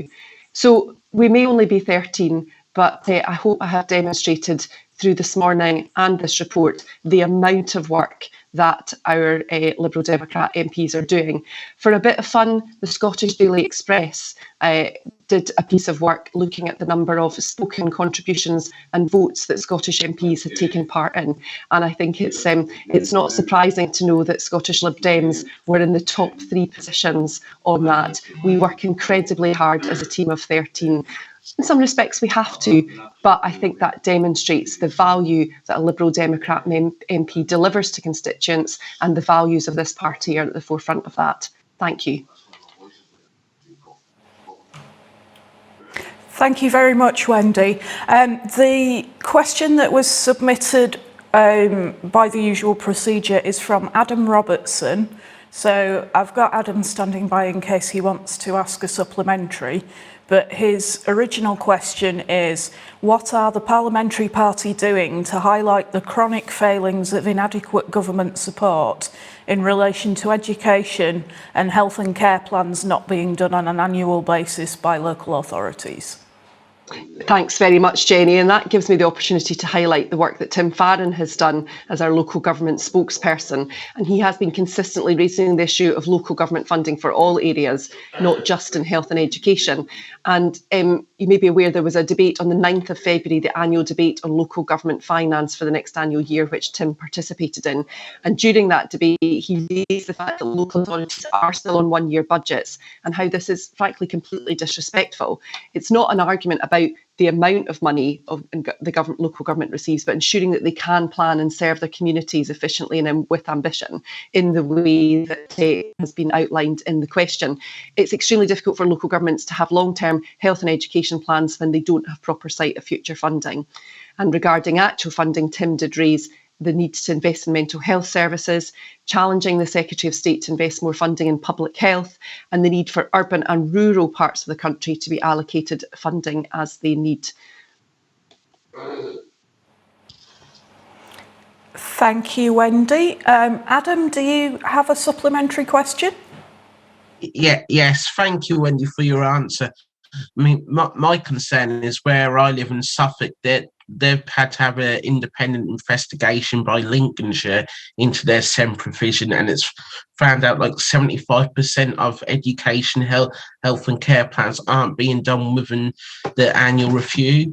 And I think this is happening across the country. How do we ensure we get the support to the county councils to ensure that education, care and health plans are done? Because many parents who've got a SEND child aren't getting the right support, and the fact is many have fallen through the cracks. How do we address this? Because it seems like we're still 20 or 30 years behind.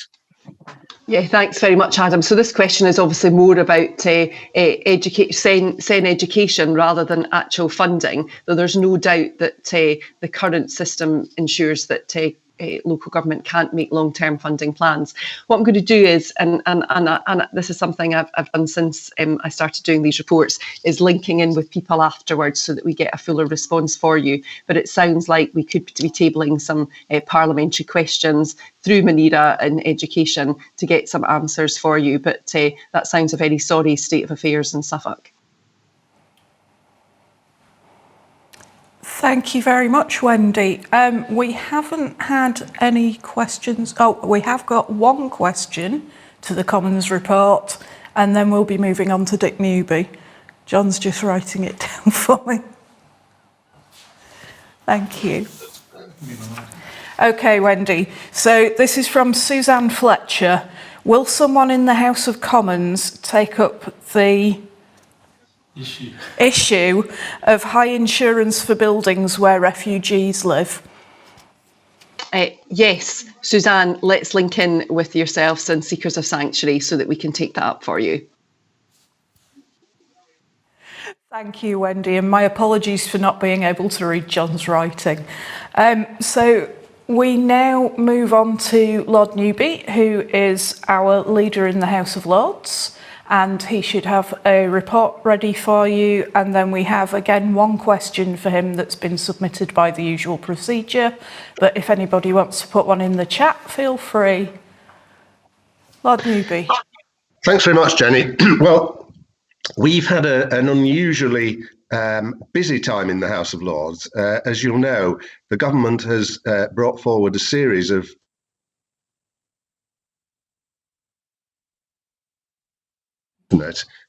in being able to defeat that on a number of occasions. So in no particular order, we were able, with cross-party support, to inflict 19 debates on the Nationality and Borders Bill, 10 so far on the Health and Care Bill, 11 on the Police and Crime Bill, and 18 on the Environment Bill. And of those, the one that I think is just worth highlighting is on the Police and Crime Bill. The government very arrogantly put in a whole series of illiberal provisions relating to demonstrations, stop and search powers, banning orders and that kind of thing at the Lord's stage, which meant that when we voted them out, there was no possibility of the Commons putting them back in again. And it shows a common feature of this government, which is arrogance and incompetence in equal measure. We were also able, via that bill, to achieve something that Layla's been trying to do for a very long time, which was to get the repeal of the Vagrancy Act. So there have been some real wins, I think.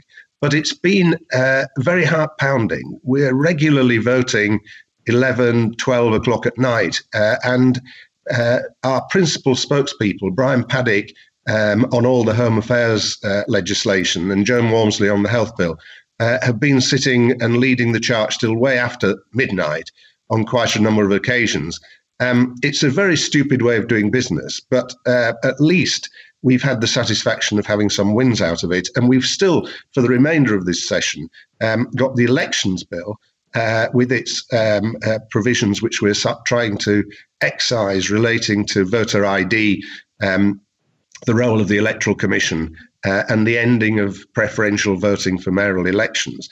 And as Wendy said, we've got the Economic Crime Bill tomorrow, where, although there's great pressure of time to get the bill through, we will be seeking to stiffen up the sanctions regime, and in particular, reduce the scope of ministers, in effect to reduce the effectiveness of sanctions if they feel like it. So that's been our legislative priorities. I think the other thing just to say is that, for me at least, I see the work that the party does, the work that the Lord's Party does in campaigning terms, to be very important. We were able to link in a bit in terms of questions with Shropshire. Some of us were able to go to Shropshire, and many of my colleagues spent a lot of time on the phone persuading members and activists to go to Shropshire, and if they've been, to go again. And I think that that's something that we can play a useful part in doing, and we're very delighted to do it.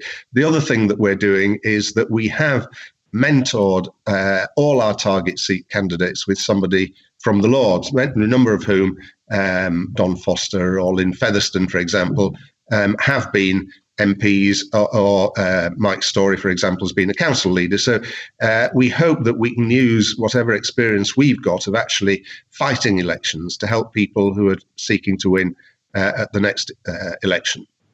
We have a slight challenge, which Labour have to an equal extent, which is we have had no new peers for a number of years now, and we have seen a number of our number have passed on, most recently David Chidgey, who died a couple of weeks ago from the aftermath of COVID. So we are a slightly shrinking band, but a very energetic one. And I hope that we, for the rest of this Parliament, will continue to be effective in holding the government to account and striking out where we can the least liberal aspects of what is a very, very liberal agenda. Thanks, Jenny. Thank you very much, Lord Newby. I've got one question that's been submitted for you under the usual procedure by Deborah Newton-Cook. So hopefully Deborah is standing by in case she has a supplementary. Her question is, can you say what has been done by the Lib Dem Lords team for Brits living overseas? And in future, can a specific paragraph be added to the Lords report at each conference concerning this area? Thanks very much. Well, what we've done is I asked Sue Miller, who's one of our number in the Lords and who is based most of the time in France, to act as the link with Lib Dems in Europe. And I also asked Ben Stoneham, who's my chief whip and who people may have seen on the video a bit earlier, to perform a similar role for Brits, for Lib Dems overseas elsewhere beyond Europe. The other thing that we're doing very much in the short term, the elections bill is now at committee stage in the Lords, and we're seeking to amend it in two ways, in particular, to assist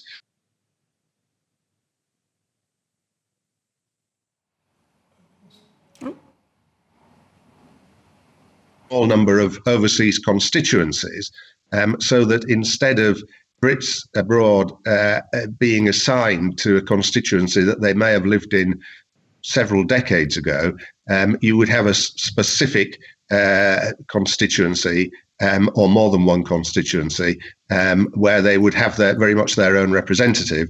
And we're also we also have amendments down in relation to how Brits living abroad can vote.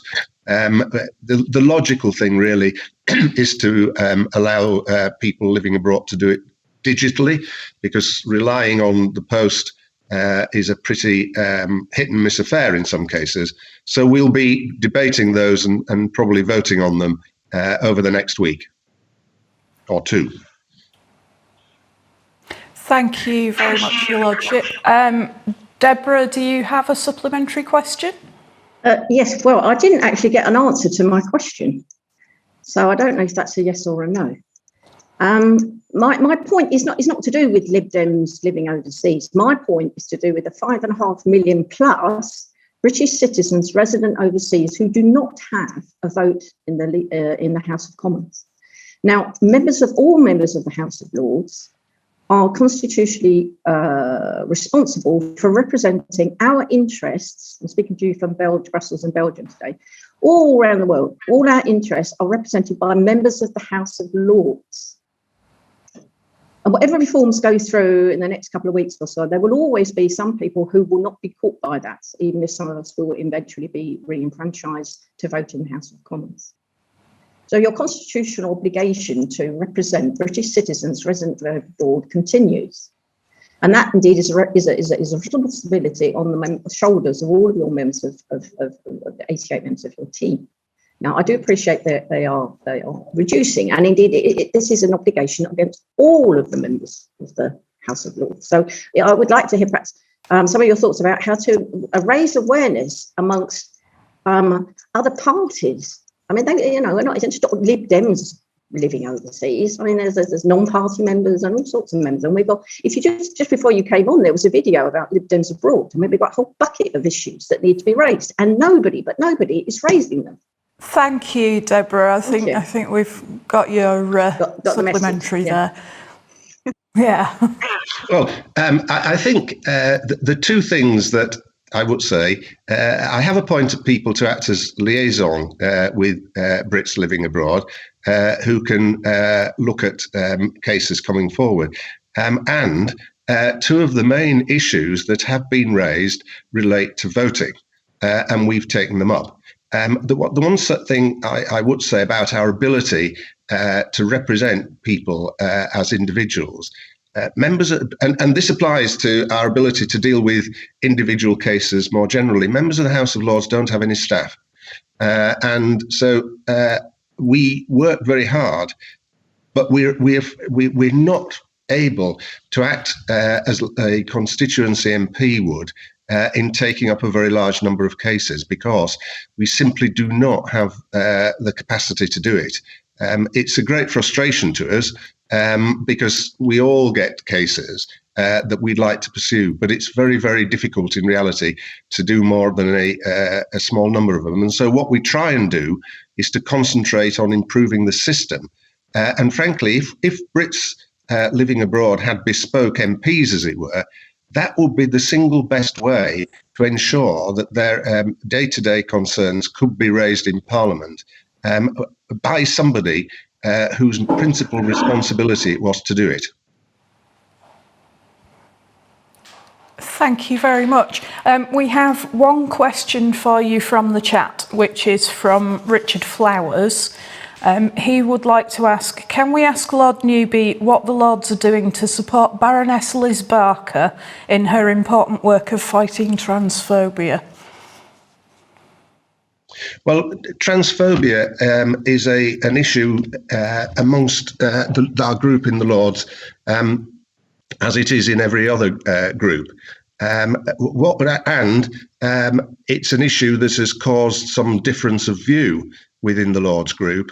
My view, and what I've been actively seeking to do, is to, via a series of conversations with people, is to tease out people's concerns where they have them, and to try and get to a point where not only are people not transphobic, because I don't believe members of my group are transphobic, but there is sometimes an issue of language, and people use language which are perceived by people as being transphobic. And I am desperately keen to try to get to the point where everybody in the group feels comfortable in using language which expresses their views genuinely, and demonstrates that they're not being transphobic. I think this to me is the most difficult issue that I'm facing in one respect, because I've got people who are all liberals who have nuancedly different views, and it's very difficult to have a conversation about it without the temperature raising a lot. I think it's very interesting, for example, to see J.K. Rowling's response today to Keir Starmer, who said to me something which was completely unexceptional. And yet she has launched into a great tirade. It's immensely depressing that we cannot discuss this issue in a rational way, particularly amongst ourselves sometimes, given that we are liberals, all of us. Thank you very much, Your Lordship. I'm sure Richard will be satisfied with that answer. We now need to move to a vote, which is whether or not to accept the reports of the parliamentary parties. That should be going live in your polls tab any moment now. So it will be in your polls tab on the computer, and as usual under the little picture of a bar chart if you're using the app. And it should be live now.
Thank you, conference. I can now announce the results of that vote, which are that 106 people were in favour of receiving the reports of the parliamentary parties and 4 people were against. So that's very clearly carried.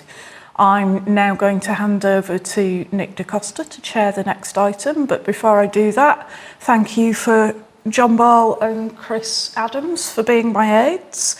And thank you once more to the tech team for making all this possible.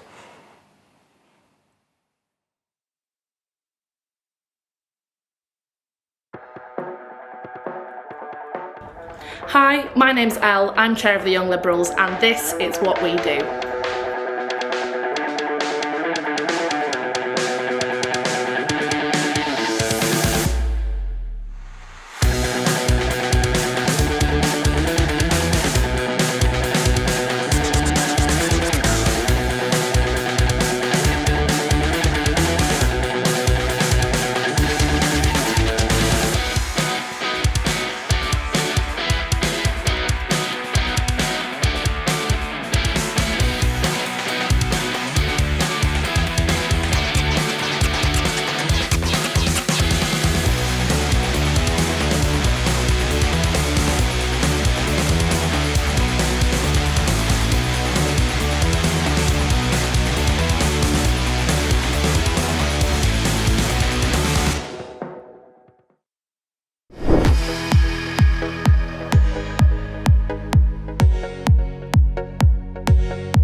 There's a huge amount of organisational work that gets done by volunteers and local parties around the country, and making any of that sort of work even fractionally better has massive leverage effects.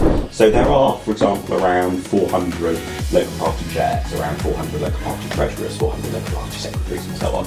So you can imagine if we're able to develop a tool or improve something that maybe makes one of those officers' job a little bit easier, maybe saves them an hour a month on average, that's actually 400 hours of people's time across the country every month that's being saved. There's massive benefits to be had from being able to make what we do a little bit better.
Good morning, conference, and welcome back.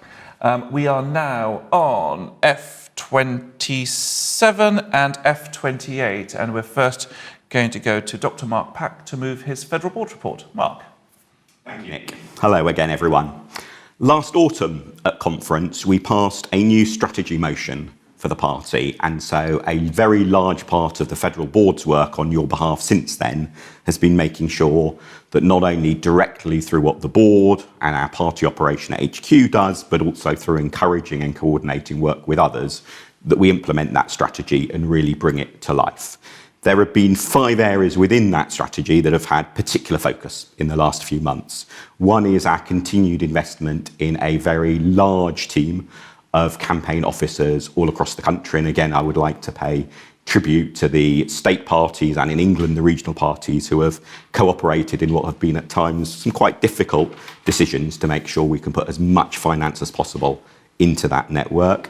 Secondly, a particular concentration on improving our data, which is a bedrock of so many of our activities. Thirdly, a focus on our capacity, trying to involve members and supporters more in the party, and in particular through things like high quality training.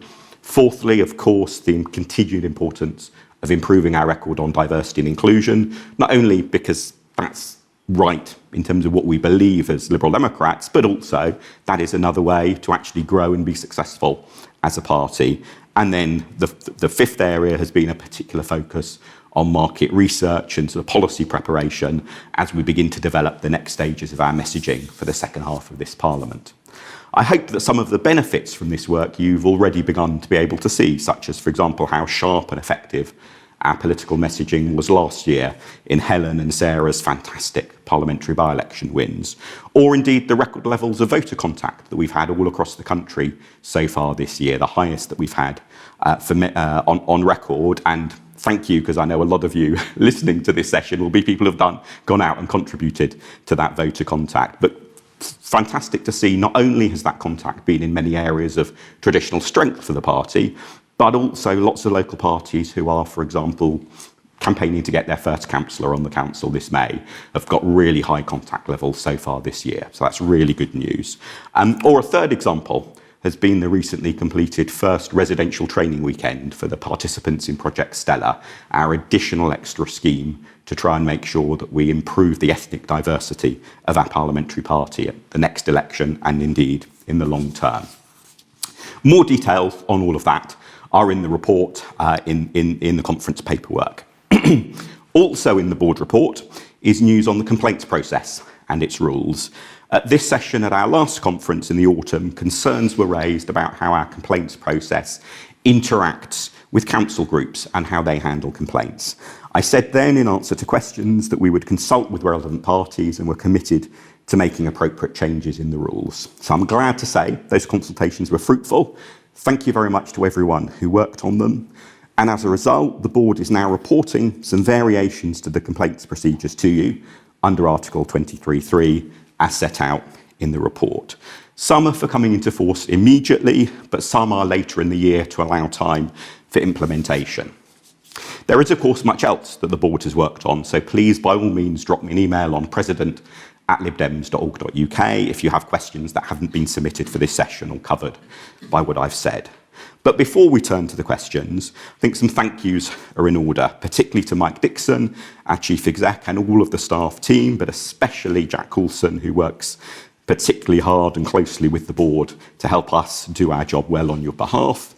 I'd also like to pay tribute to Tony Harris, the chair of our Finance Committee, who has just announced that he is going to be standing down from that post. He's got some fantastic opportunities opening up for himself outside of the Liberal Democrats, and so he has very kindly decided to stand down shortly after conference, so there will be plenty of time to recruit a successor who can then begin to get their feet under the table in good time ahead of the next general election. And it's been quite a roller coaster few years for Tony in post, chairing our Finance Committee, including an unexpected general election and a national lockdown, both having huge impacts, obviously, on our finances. Through all of that, he's helped steer our finances safely and worked very successfully with staff and volunteers to see a huge improvement in the way we manage our compliance operations. So thank you, Tony. It's also lovely to welcome to the board in the last few weeks Amna Ahmed, our new Vice President. We'll be hearing from her shortly in this session, but I particularly wanted to express my enthusiasm for the fact that we've now got an elected, all-member elected person who is a full voting member of the board, able to concentrate on such an important area of our activity. And I'm sure she will contribute on many other areas of our activity as well. So I'm sure many of you will have questions, so I will formally move the report and look forward to those questions. Thank you very much, Mark. We've got 2 questions submitted in advance, and you can find them on page 73A of your agenda. What we will do is Mark will answer question 1 first, and then we'll be going to Richard Gadsden to see if he has a supplementary. So Mark, question 1. Thank you. So clause 2.10 of the Federal Constitution sets out conditions for making changes to the Federal Constitution. A and B in 210 refer to the need for a 2/3 majority for a vote for a change to the Constitution, and that motions must be submitted with appropriate notice. So both A and B were covered in what we did on Friday night when we voted for motion F10 to amend the Constitution. 2.10c then also refers to any alteration to the relative powers and functions of the federal party and the state parties. So the motion that we passed on Friday night, F10, firstly, it doesn't make any change to the demarcations and responsibilities between state and federal parties. For example, responsibility for membership hasn't altered as a result of that. Secondly, under F10, each state party has gone from 2 voting slots out of 35 voting places to 1 voting slot out of 16. So that's 6% in both cases. So again, and it's not a coincidence that those numbers have stayed the same, it's deliberately so, there hasn't been a change in the relative powers.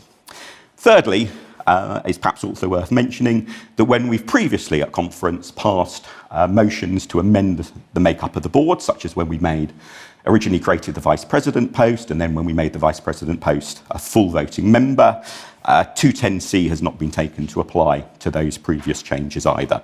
So on that basis, the requirements in 210a and b have been complied with, and 210c isn't applicable to the wording that we passed on Friday night with F10. Thank you very much, Mark. Richard, do you have a follow-up to your question 1? Yeah, I do. I think Mark's probably correct on that, but I think it would also be a worthwhile exercise to just get a confirmation from the Federal Appeals Panel that they agree with it. It would be really a big problem for the party if Federal Appeals Panel were to be an appeal very late on, and there wasn't then time to arrange for ratifying votes at Scottish and Welsh conferences, which are going to be later in the year. The other thing I would say, and whilst it's not exactly the same point, but it's connected to the timing, is that the new positions on the Federal Council for the state parties, and indeed for the Young Liberals, all say that those are to be elected according to their own procedures. Obviously, those organisations don't have those procedures yet because the positions don't exist. They can't pass those procedures until those organisations have the chance to do so at a relevant conference. Can I suggest that we don't open nominations for the federal board until after those organisations have had the opportunity to pass electoral regulations and so on and so forth, so that we can conduct all of the elections for federal board all together, rather than the federal and the state parties having to send out separate nominations, separate ballot papers and so on, and end up spending twice as much money on the elections.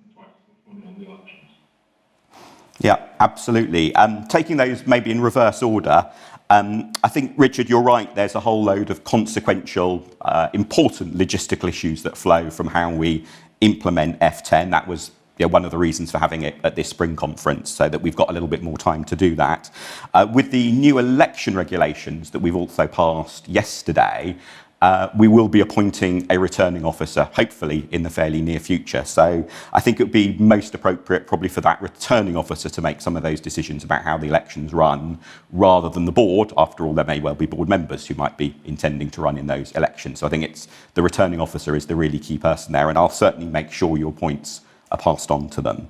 On the confirmation point, the Federal Appeals Panel itself has sort of taken a view that it generally is not keen on doing, as it were, informal rulings on issues in terms of, well, how might X be interpreted or how might Y be interpreted. But you're absolutely right about the importance of the value of certainty. And in coming up with the answer, I did consult with both people from each of the state parties and also some constitutional experts in the party who aren't board members to make sure get a slightly outside view.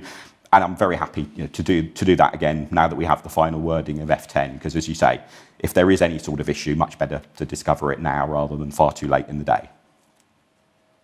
Thank you very much for that, Mark. We have question 2, also from Richard. Mark. No. No, I think the next question is from Adam, I believe. Oh, apologies. Yes, you're right. It's from Adam. Apologies for that. I don't have that on my screen. Mark. Not at all, no problem.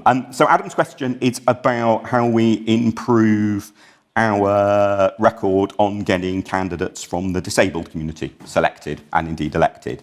And it's a really important point, Adam. I'm glad you've raised it, because this is what we need to get. One of the things we need to get better at to be properly successful as a party. And it's not just, we can't do that just by focusing on the candidate selection end of the process, because selection results are influenced by all sorts of earlier stages of the process, like membership recruitment, activist training, and so on. So last year, we adopted a detailed new equality, equity, diversity, and inclusion plan, and been working to implement that. And that strategy recognises that we need to focus efforts on improving the experience for those both from the disabled community and from ethnic minorities. It's a 4-year plan, and there's a lot to do to deliver it, and the work is going ahead in close partnership with between party staff, the Federal People Development Committee, and involving key party bodies like the Liberal Democrat Disabilities Association and the Lib Dem Campaign for Racial Equality. Within that, I think it's an open question about whether creating a special new scheme dedicated to the needs of would-be candidates with disabilities is going to be more effective than a broader approach. But I'm very happy to hear your views yourself, Adam. I hope you'll be asking a supplementary, which will give you the chance to do that, both from yourself and from others, as to which is the best solution on that. If I can maybe also just give a quick plug for that EEDI plan that we're working to. We've got a volunteer task group that is overseeing its implementation, and if anyone is interested in volunteering to work with that group, please do drop me an email on president@libdems.org.uk. But I hope that's given you some context for my answer to your question, Adam. Thank you for that, Mark. And I do need to apologise to Adam. The notes I'd taken from the agenda were incorrect, so I hadn't prepared Adam for a supplementary. So Adam, please accept my apologies for that. I am certain that if you do want to ask a supplementary, that Mark would be happy to take a supplementary by email, or you can reach out to me on the Hopin app or to me by email directly as well. With that in mind, we are going to move to the vote whether to accept the board report or not to, so whether to receive or not to receive the board report. You will find that in your polls tab on the auditorium section or in the barcodes, the bar chart button in the app. So John, could you please open the votes? And you can go and vote now.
Thank you very much for that, Conference. I can confirm that we have 94 votes to approve the report and 6 to reject it. So that is approved. We now come on to a speech from Amna Ahmed, who is our new Vice President, elected by full membership. I look forward to hearing from Amna. Conference, it is a pleasure to be with you today as your newly elected Vice President. I want to take the opportunity to thank you for your support and your votes. I would also like to thank my predecessor, Isabel Parasram, for her hard work and commitment in the role for over 6 years, especially when it came to policy issues like tackling inequality, improving disability rights, and work in international affairs. I would also like to thank my fellow candidates for the office of Vice President. As we know from the upcoming council elections, it takes a lot to stand for party and political positions, and the VP election provided a much-needed opportunity for the English, Scottish and Welsh parties to discuss the job, the VP job, which is a responsibility for working with ethnic minority communities. We know from two-party reviews and the lived experiences of our candidates and members that as a party we can do better when it comes to attracting, retaining and engaging with ethnic minority talent and communities. It is uncomfortable to have these conversations, but as Liberal Democrats, we have entire forums for uncomfortable conversations, like this very conference, where we discuss, debate and ultimately move forward.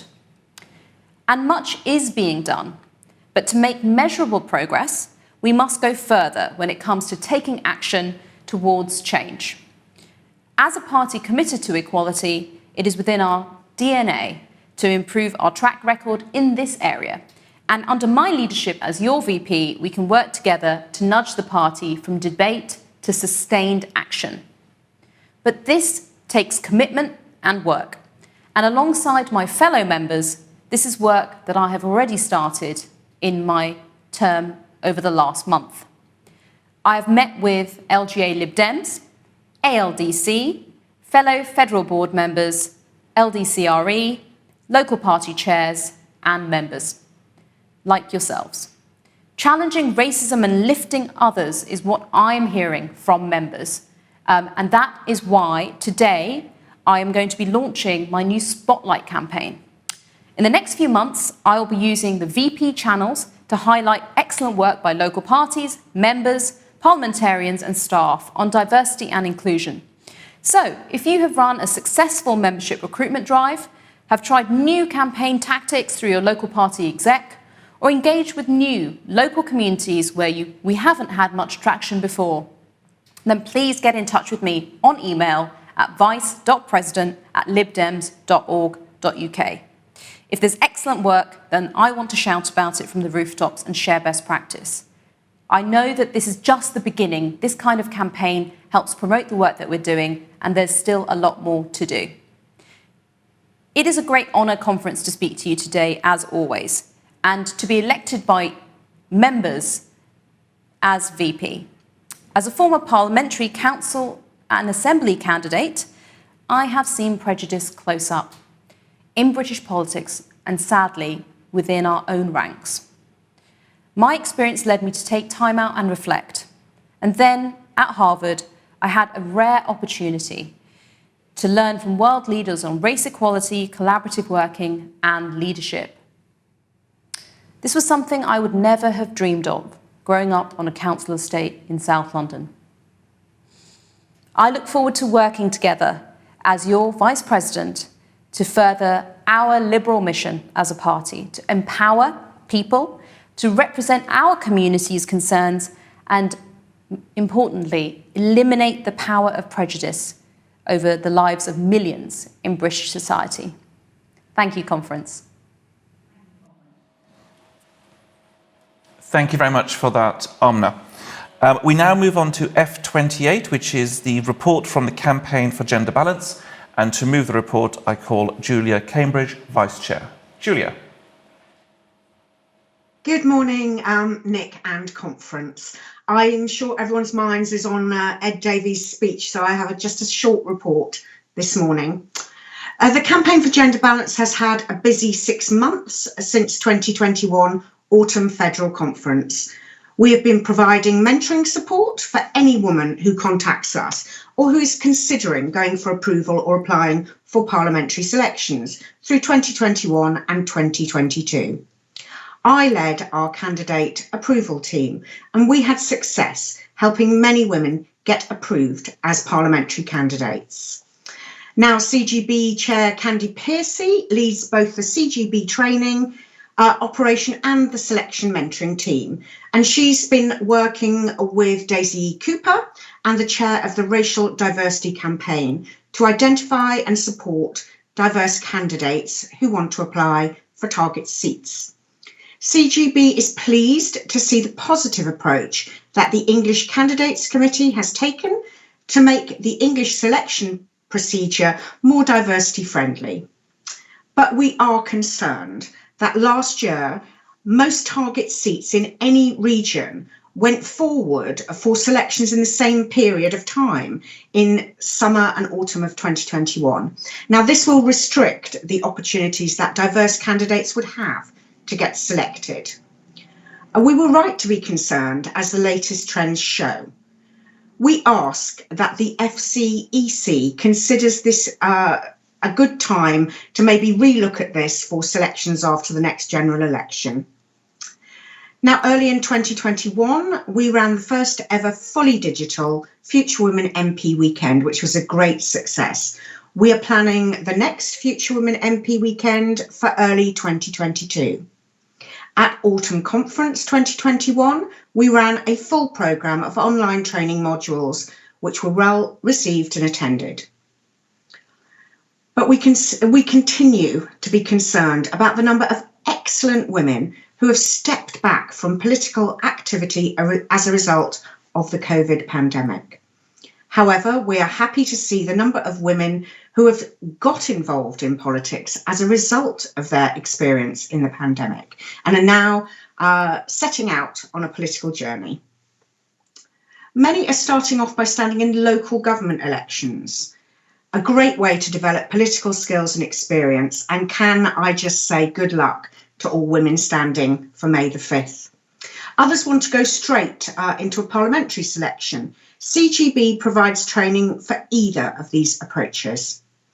CGB has also worked with organisations outside the Lib Dems this year to encourage women who want to be politically active to consider joining us. In particular, we've provided speakers to 50-50 women and encouraged their training and support for our newer women members.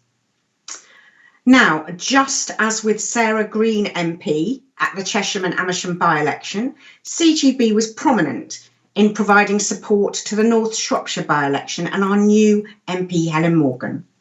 2021 was amazing with these two winning by-election campaigns, both with women candidates, and they involved so many talented and effective women campaigners. But with the majority of women in our parliamentary party, now, do the Lib Dems still need CGB? Naturally, CGB believe the party still does need us. We believe the gains of recent years on gender balance in Parliament could easily be lost in the next tranche of candidates in winning seats being predominantly men. Other diversity strands have a long way to go too, so we continue to work closely and provide support to RDC. Earlier in this report, we mentioned our concerns around the compressed timetable of target seat selections, making it hard for new women and other diverse candidates selected in target seats. We have a majority of women members of Parliament at the moment. How long will that continue if selecting new women or diverse candidates is made harder by timetable issues? Now, we ask the leader, the president and the chief executive to continue to engage in a strategic and practical manner with the strategies and tactics needed to overcome these barriers. And I was really pleased to hear Mark talk about the 4-year plan.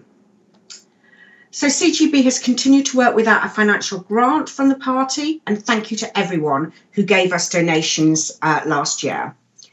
Do let me know if you would like to donate. So finally, we would like to thank the people who are our volunteer trainers, mentors and art workers. They are amazing, going above and beyond to help women get approved and selected, and we could not do this without them. If you would like our help to get selected or approved for Parliament, or to donate, or to help CGB as a mentor, coach or art worker, then please do get in touch with us at cgb@libdems.org.uk. Thank you. Thank you so much for that, Julia. We now move on to a vote whether to take the report or not take the report. You can do so in the polls tab of your Hopin, and the vote is live now.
Thank you very much for that conference, and that is 109 for and 4 votes against. So that report has been accepted. Thank you very much to my aide, Jenny Rigg, and John Ball, and the entire team as well. And I now hand over to York and Tilly McAuliffe, our Treasurer.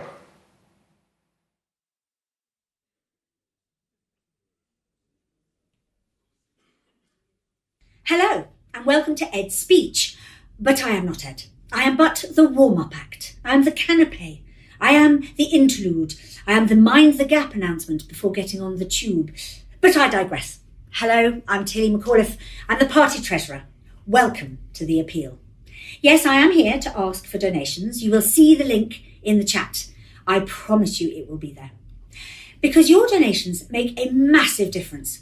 Here's what you've achieved since the last local elections last year. 2 further MPs in Chesham and Amersham and North Shropshire, and 15 more councillors. These successes are thanks to you, to your hard work, to your time, to your tenacity, to your energy, and of course, your generosity. We have the next set of local elections coming up on the 5th of May, and anything you give today will go directly to the Local Elections Fund, as well as to any possible by-election. And if we can raise the funds to win bigger in May, to win the next by-election after that, and to increase our MPs at the next election, then perhaps the rage and disappointment I feel about our government can turn into action and change. You see, your donations are the change makers. Are you as angry as I am? Are you angry with this government for its lack of moral compass, for its incompetence, for its corruption? Angry that it's getting worse every single day. At Autumn Conference last year, Layla and I said, and I quote, Have you seen what the Tories are doing? They've broken 3 of their own manifesto promises in the last few months alone. Food prices are rising, supermarket shelves are empty, pubs have to close because they can't get the staff. They are utterly incompetent. And I promise you, no, that was not my impersonation of Layla. Incredibly, we didn't mention PPE and contracts for mates. Unbelievably, that was before any of us had even heard the word Partygate. And as bad as we thought it had got, we didn't for a moment think that Boris Johnson would become the first Prime Minister ever to be questioned by the police under caution. And finally, it was before this government yet again displayed its anti-immigration and anti-asylum stance by being so slow to improve its policies, even in the light of the crisis in Ukraine. Serious times call for serious leadership, which we are totally and utterly lacking. This cannot go on. We need to build on the successes we've created, our new MPs and our new councillors, and we need the funds to help us do it. The Liberal Democrat vote is there. We just have to prize it out. I'm pretty sure that you, like me, have had many doorstep chats with upset Tories recently. I remember one particular man who said, "I have never been so upset as I am now with this government's ineptitude. We need a ruling party which is upright, which upholds fair play and liberal democratic values. Our governing party shows none of those." It was quite a chat. And don't forget, that's not me talking. That was a member of the Conservative Party. Success in these local elections is important for 3 reasons. They are, of course, vital locally. Secondly, they send a very strong wider political message. And finally, of course, they are such an important stepping stone to success in the by-elections and general elections to follow. North Shropshire's success, I'm sure Helen would agree, was helped enormously by the success of the local party in the preceding election. Did you know that £10 pays for 1,000 envelopes, £20 for a month of digital ads in a council ward, £50 gets a member's printed mailing for 1,000 members, and £100 will give us 5,000 leaflets. Every penny counts. We are aiming to raise £20,000 today for the next elections, which, as you can see, would make such an enormous difference. So please can you give, and give now. Don't forget, the link is in the chat. Do you want to burst Boris's bubble like Helen and Tim did in December? Do you want to smash through more of the blue wall like Sarah and Ed did in June? Do you want to return to a country where fairness, high principles, and as my friend on the doorstep said, fair play and liberal democratic values are held in high esteem? Are you passionate about internationalism, desperately needed in our precarious, worrying world? Do you believe we should respect the rule of law? And can you not countenance how the Tories feel it is acceptable to break their own rules, be investigated under caution, and make a mockery of everyone who followed their laws? Then please, please donate. Click that link and give as generously as you are able. Donate to send Mr. Johnson the message of a lifetime. Donate because it has never been so important to show the world that a liberal democracy can make a difference. Donate because elections are where you win or lose arguments and nowhere else. Donate, please, because you believe in decency. And give because we have shown we can and we do win here. Please donate. Thank you so much. The Russian assault on Ukraine began with missile attacks on key targets. This was an airport. But across the country, Ukrainians woke to explosions lighting up the dawn sky. Putin must face the most punitive of sanctions. The world must isolate Russia like the rogue state it is. Britain's navy is not properly prepared for war, according to the leader of the Liberal Democrats on a visit to Portsmouth. He called for an increase in defence spending to meet the new threat from Russia. This is not a good management of Britain's armed forces, and the Conservatives, I hope, will use this as a wake-up call and get their act together. As the Russian invasion intensifies in Ukraine, more than 2 million refugees have now fled the country, according to the United Nations. In the months before World War II, the UK took in over 60,000 Jewish refugees. Over half a century ago, we took in over 27,000 Ugandans expelled by Idi Amin. Since then, we've taken Tamils escaping civil war and Syrians escaping Assad. But this week, the Home Office turned away hundreds of Ukrainian refugees escaping Putin's bombs because they didn't have the right paperwork. Can the Prime Minister not see that this flies in the face of our country's proud tradition of providing sanctuary? The cost of living in the UK is rising and it's changing people's lives. All evidence suggests this is just the start. The problem with the Prime Minister is because he's lied and broken the rules and is completely focused on saving his own skin, he's not taking the action. We think there should be what we call a Robin Hood tax, a windfall tax on the profits of these gas companies, and that money should be used to reduce people's bills. A week before Christmas, as millions were cancelling plans, was Downing Street still full of festive cheer. Some people saw their family dying. They weren't able to go and hold the hand of their loved ones because of the restrictions. Yet again, there's one rule for Boris Johnson and his close team and another rule for the rest of us. There is no word in the English language for a parent who has lost a child. It's a loss that is literally beyond words. A loss that hundreds and thousands of parents have tragically experienced during this pandemic. Many couldn't be there with them at the end. Meanwhile, number 10 parted. Does the Prime Minister understand? Does he care about the enormous hurt his actions have caused to bereaved families across our country? Will he finally accept that the only decent thing that he can do now is to resign?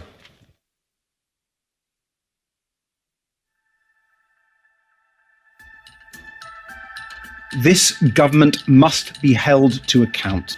After so much hurt, we need hope. I think there are many Conservatives who are now worried. Our message of a fairer, greener, more caring country will resonate. Political storm has been brewing, and today it's hit in Chesham and Amersham, courtesy of the Liberal Democrats. Green Sarah Louise of the Liberal Democrat Party is duly elected.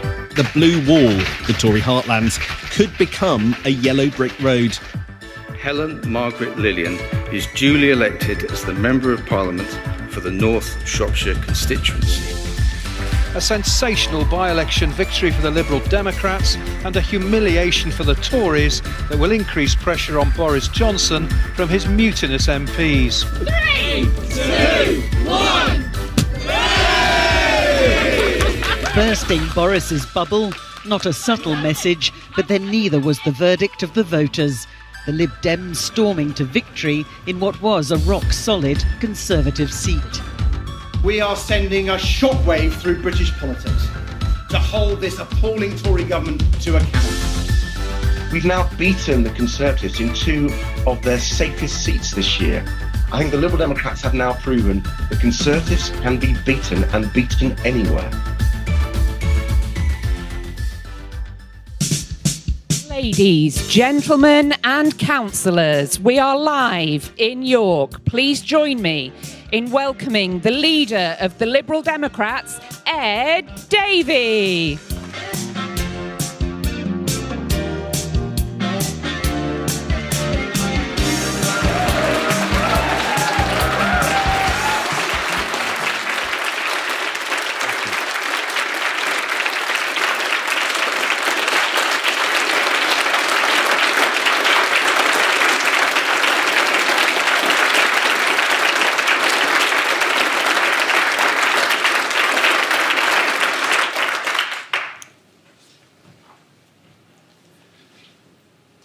Conference, we meet today under the heavy cloud of war on our continent. European skies raining death. We've all watched in horror as Putin has unleashed his missiles on innocent Ukrainians, as Russian bombs rip through schools and hospitals, as as children huddle in bomb shelters, hearing their homes shatter above them, as millions of families are forced to flee for their lives, leaving everything behind. Fathers hugging their children goodbye, not knowing when they will hold them again, or if they ever will. Our hearts ache with the horrors being inflicted on the people of Ukraine. But our hearts have also swelled for the incredible heroism we've witnessed. The soldiers bravely fighting for their homeland, the unarmed civilians boldly facing down Putin's tanks, President Zelensky brilliantly firing up his nation in defiance, conference, their patriotism and their resolve in the face of Putin's war machine is truly inspiring.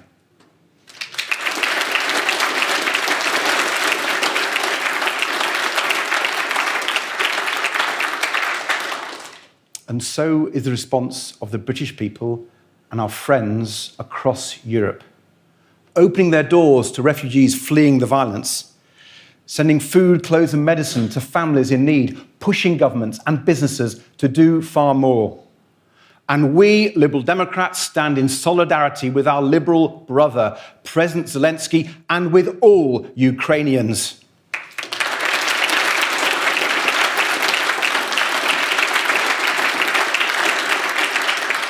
We stand too with the people of Russia, especially those who so bravely protested against Putin's war.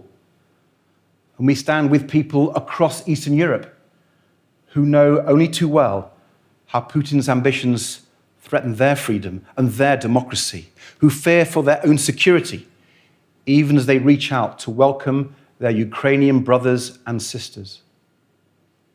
Conference, this must be a wake-up call for the West.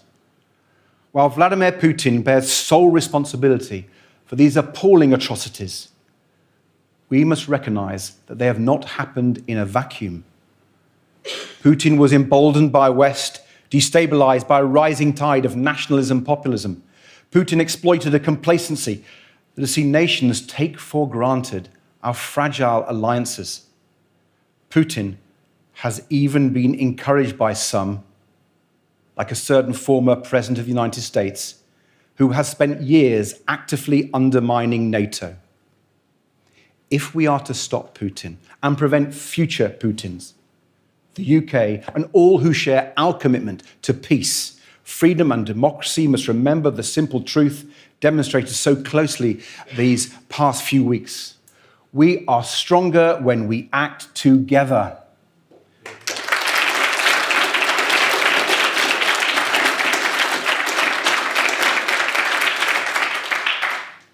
That liberal belief in international cooperation is what the world needs. Now we must fight for that safer, more liberal world. For our collective defence through NATO, reversing this government's cuts to our armed forces, working with allies so Putin understands free nations stand united against him. For far, far tougher sanctions, where Boris Johnson's government has been way too slow and much too weak. And conference, let's be clear. The cosy relationship between Putin's oligarchs and the conservative political elite has been the dirty secret of the British establishment for far too long.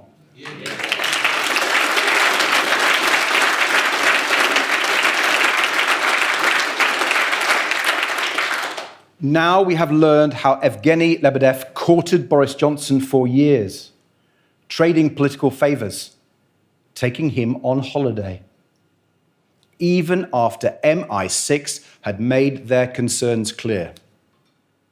And in return, Johnson gave him what he always wanted, a seat in the House of Lords, ignoring the warnings from the security services.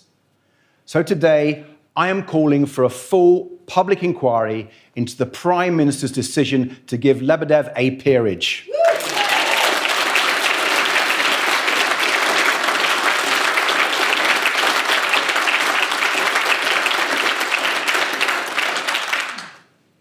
and the government's been found wanting on refugees. We must fight for a coordinated, generous humanitarian response to all refugees fleeing war and terror, whether from Ukraine, Syria, or Afghanistan, where we never again have a Home Secretary turning away the innocent victims of a tyrant's bombs. Priti Patel's response to this humanitarian catastrophe, the biggest in Europe since World War II, is utterly shameful. She has answered desperation with delays, crisis with confusion, pain with paperwork.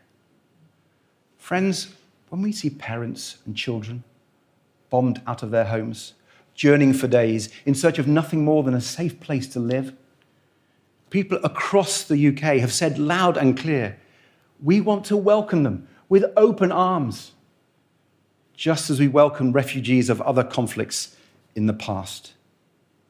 The British people want to offer them a home, but Priti Patel has slammed the door in their face. The incompetence, indifference, and sheer inhumanity we have seen from the Home Secretary does not befit our United Kingdom, with its proud history providing sanctuary to those in need.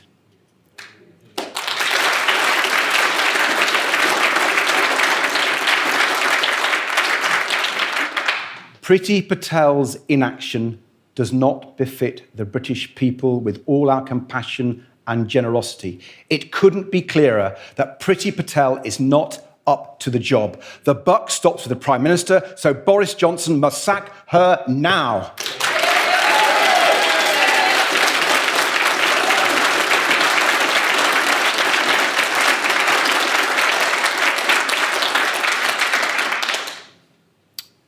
At a time of all this tragedy and turmoil, it's good to be back amongst friends.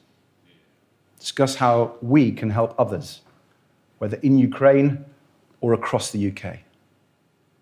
And just as we've engaged in this battle for a fairer, more liberal world, here at home we're fighting the battle for a fairer, more liberal Britain, where people get the fair deal they deserve, with the opportunity to get on in life and the power to make a difference. That's always been our cause as Liberal Democrats, and it remains our mission today. Fighting to give every child the best possible start in life and help them catch up on the learning lost from the pandemic, to cut waiting times for GPs and ambulances and waiting lists for hospital treatment, to protect our precious natural environment and tackle the existential threat of climate change. And as Liberal Democrats have always known, so much of that work happens in local communities. That's why it's so great to be back here in York, a city with an incredible history, a vibrant culture, and of course, a brilliant Liberal Democrat-led council.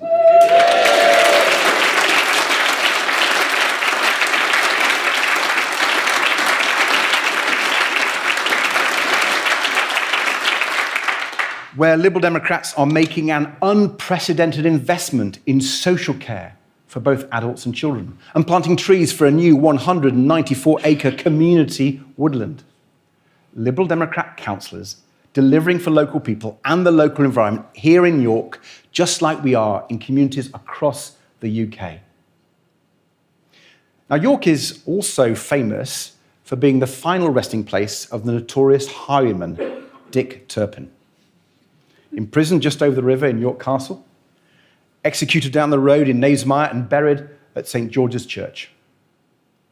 A serial lawbreaker who cheated, schemed, and blagged his way through life, who lied over and over again, who thought he could escape any consequences for his actions.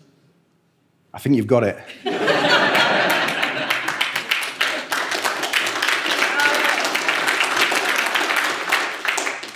You know, if Dick Turpin were around today, I bet Conservative MPs would be on Newsnight explaining why he should be let off. The Conservatives love to claim others are soft on crime. The truth is, the Conservatives are soft on a criminal in number 10.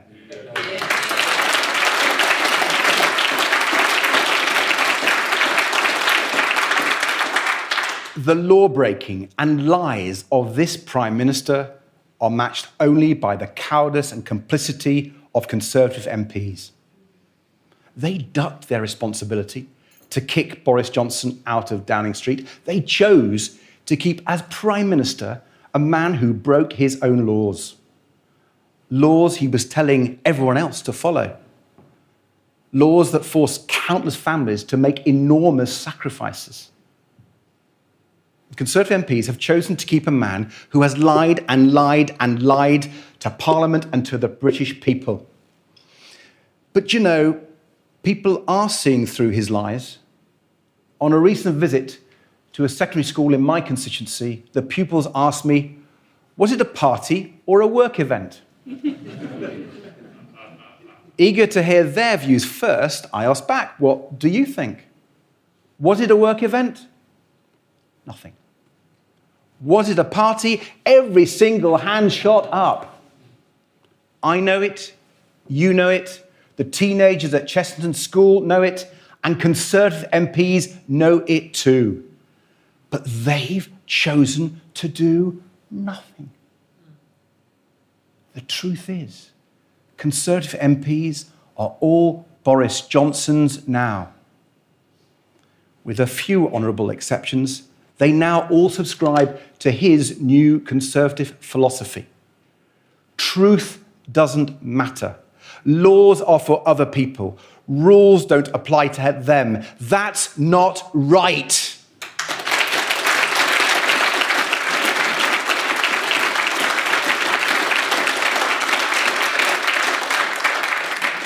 The Conservative Party of the past is turning in its grave. Decent, lifelong Conservatives are repulsed by this government. They remember that powerful image of Her Majesty the Queen sitting alone to mourn her husband, following the rules like everyone else, except Boris Johnson and his friends. And what angers everyone, whatever their views, what really sticks in their craw is that these Tory MPs think they can get away with it.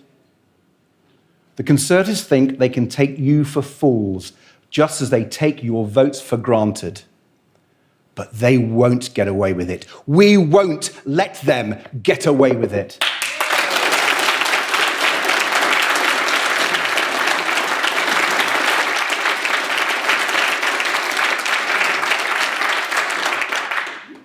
Being taken for granted was what caused the people of Buckinghamshire to rise up in their thousands and vote for Sarah Green last summer. It's what caused the people of Shropshire to rise up and vote for Helen Morgan last December. What we achieved in Cheshire and Amersham was incredible. But what we did in North Shropshire was even more remarkable. A 6,000 vote majority in a seat where we came third in 2019. One of the biggest by-election swings, not just in our party's history, but the entire history of British politics, giving people hope, showing the Tories can be beaten anywhere. And what a campaign it was. I thoroughly enjoyed my trips to Shropshire. And it was great to see so many of you enjoying yourselves there too. But friends, I know I wasn't alone in missing the presence of one very special member of our Liberal Democrat family.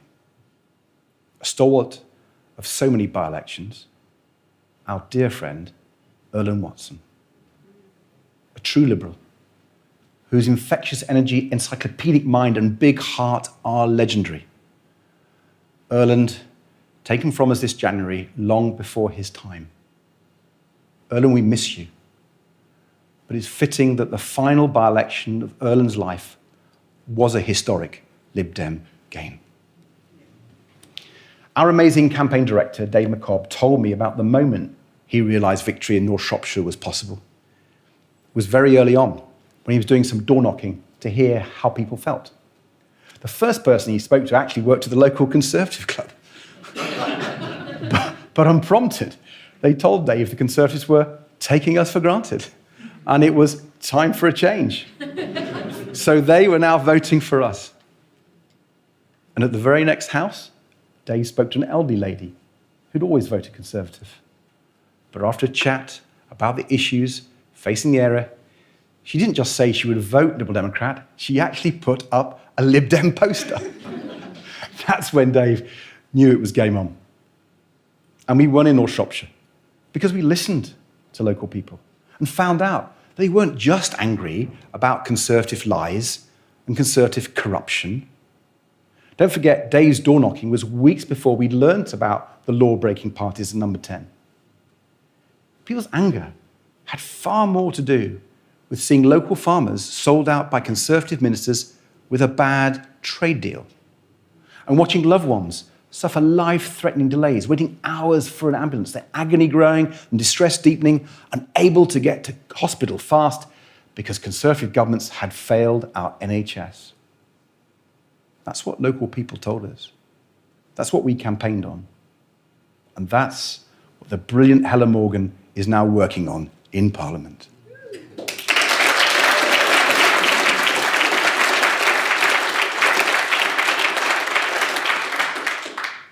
By electing Helen, the people of North Shropshire showed they won't be taken for granted anymore.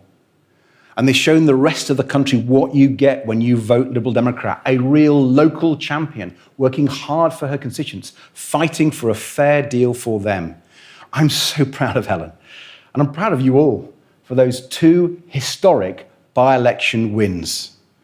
Through your tireless campaigning, we won support from across the political spectrum, people who'd voted Conservative all their lives but were fed up with being ignored and taken for granted. People who'd never voted before but were inspired by our candidates and our campaigns. And people who just wanted the Conservatives out, who lent us their vote to make it happen. Now we must do it all again at this year's local elections in May, to win seats from the Conservatives, Labour and the Nationalists where their councils are taking people for granted. To get more great Liberal Democrat councils elected so more communities have strong local champions working hard for them. Like down the road in Hull, where Labour have cut the crime prevention fund that Liberal Democrats put in place to keep communities safe. Or in places along the Blue Wall, where Conservative talk of levelling up is just another way they're letting people down. And in Scotland, where the Nationalists put their obsession with independence ahead of everything else. Conference this May, let's get more Liberal Democrat councillors elected and deliver the fair deal our communities need.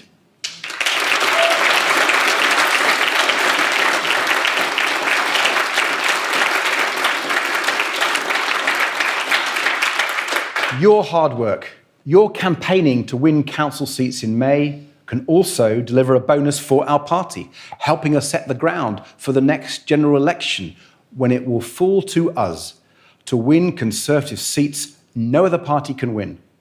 An essential role for getting Boris Johnson out of Downing Street. Because the British people deserve so much better than Boris Johnson and his government full of Boris Johnsons. People do deserve better. When I look at everything people do for each other every day across our country, when I speak to parents making big sacrifices for their children, when I hear from young carers taking care of their parents, when I visit local schools and hospitals, care homes and police stations, and meet the staff working hard to teach our children, care for our loved ones, and keep us safe, it makes me so proud to be British. When I travel and see the beautiful countryside that inspired Wordsworth and Barrett Browning, Thomas and Scott, when I walk around towns and cities like York with so much extraordinary history and breathtaking architecture, I am filled with patriotism. I love my country. And it is because I love my country that I despair of this government.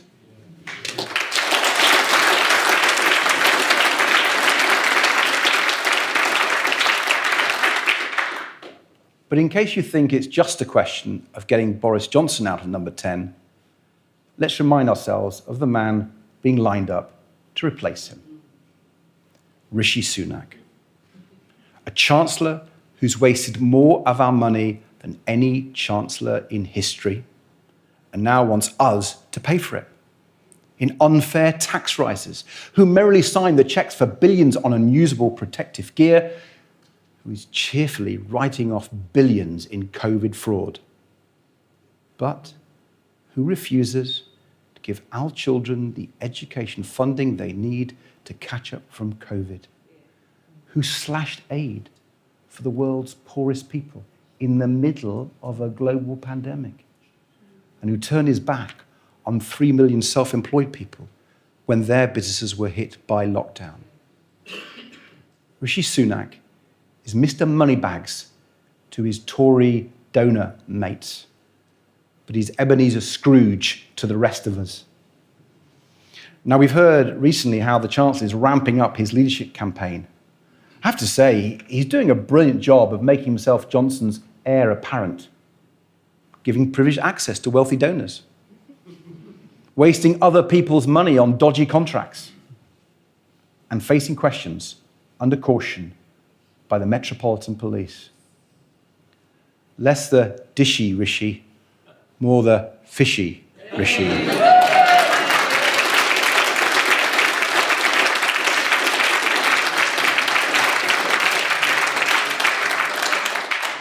Do you remember when Boris Johnson had to come to the Commons in January to apologise for his lockdown breaking parties? The Chancellor suddenly found he had an urgent business engagement 200 miles away in Ilfracombe. Apparently, Fishy Rishi is preparing for the police to finish their investigation with a flight to Antarctica. But worse than his cowardice is how the Chancellor is failing millions of people hit hard by the cost of living crisis. He could have done what Liberal Democrats proposed. He could have demanded the fossil fuel giants help out as they rake in unbelievably high profits, thanks solely to the gas and oil price surge. Our Robin Hood windfall tax to raise the cash so we can cut people's energy bills now. But no, not Fishy Rishi. He's not interested in fairness. He protects fossil fuel profits and pushes you to pay instead. And as if that weren't bad enough, as if families didn't already have enough to deal with, just look at what Rishi's actually doing with taxes. A big tax cut for the banks, a big tax rise for you, and such unfair tax rises, a new job tax hurting firms and employees alike. Tax rises costing every family £600 a year.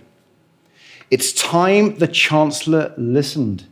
It's time he understood how his tax rises with inflation are hurting people hard. So, Rishi Sunak, drop your unfair taxes, scrap the NI hike, unfreeze tax allowance, do it in your budget next week.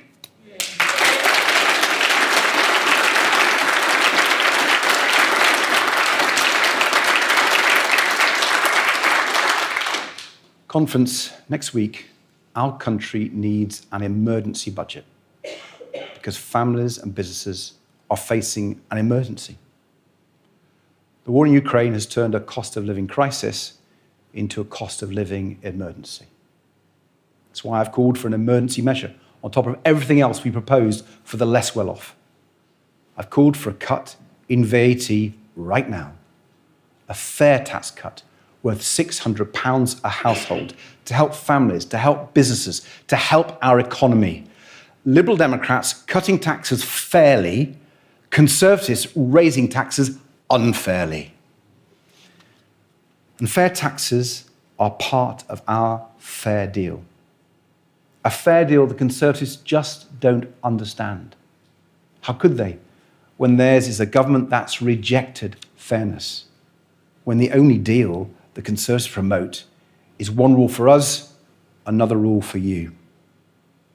Conference is time for a party that believes in a fair deal for all people. The deal I spoke about in September, that says the government can't solve all our problems, but if you play your part, you can count on the government to play its part too. A fair deal that puts meaningful power in your hands so you can make a real difference for your children, for your community, for your business, for your environment. And where the already powerful are held properly to account. Whether for the sewage they pump into our rivers or the sleaze they pump into our politics. Nowhere is that fair deal more important than in education. When you're a parent and you pour the amount of love and devotion into your kids, when you give everything so they can fulfill their dreams, you deserve to know that the government will do its bit for them too. That it will do everything it can to keep them safe, that it will invest properly in their education and their future. When you take your son or daughter to school for their very first day, when you grip their little hand tightly in yours before you let go, you deserve to know they're walking into a building that's well maintained, that their teacher has time and resource for every child in the class, and that when they leave school years later, they will leave with the grades they need, the opportunities they want, and the hope they deserve. That should be our promise to all parents and their children. But we cannot underestimate the damage done to that promise over the last 2 years. The harm that's been done to children's education, despite the heroic efforts of parents and teachers. And the damage done to people's trust in education when the worst education secretary in history, Gavin Williamson, is rewarded for his failures.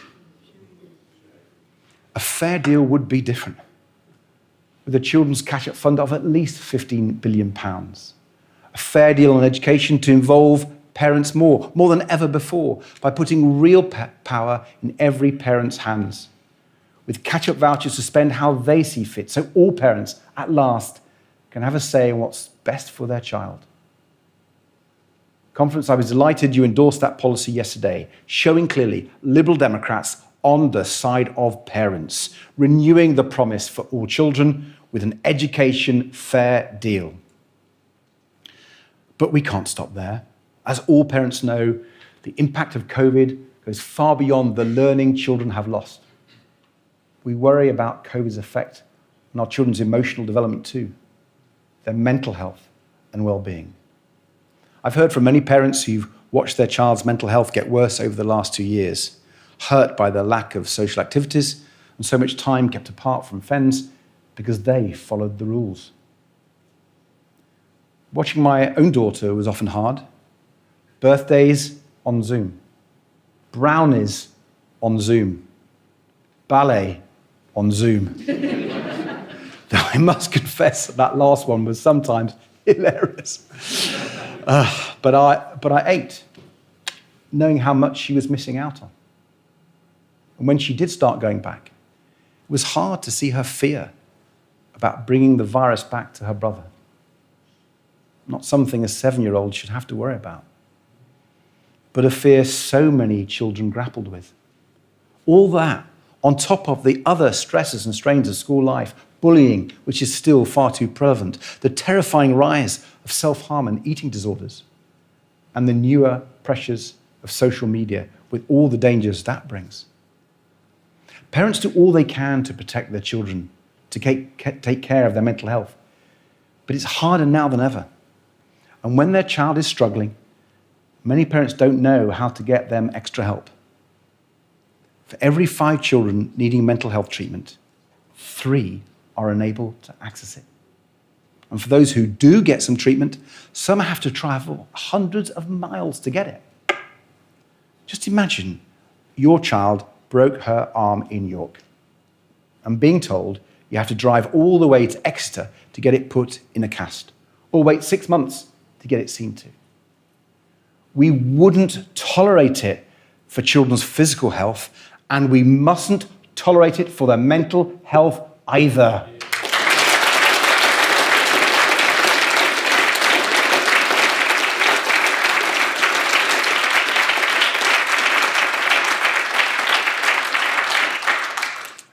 That is a profound failure, not just by the Conservative government in Westminster, but also the Nationalists in Scotland and Labour in Wales. They are neglecting our children on an industrial scale. As part of our fair deal, we need to change that. So today I'm calling on the government to expand access to mental health treatment for children and young people, with new maximum waiting times, to build on the first ever targets for mental health introduced by Liberal Democrat Health Minister Norman Lamb.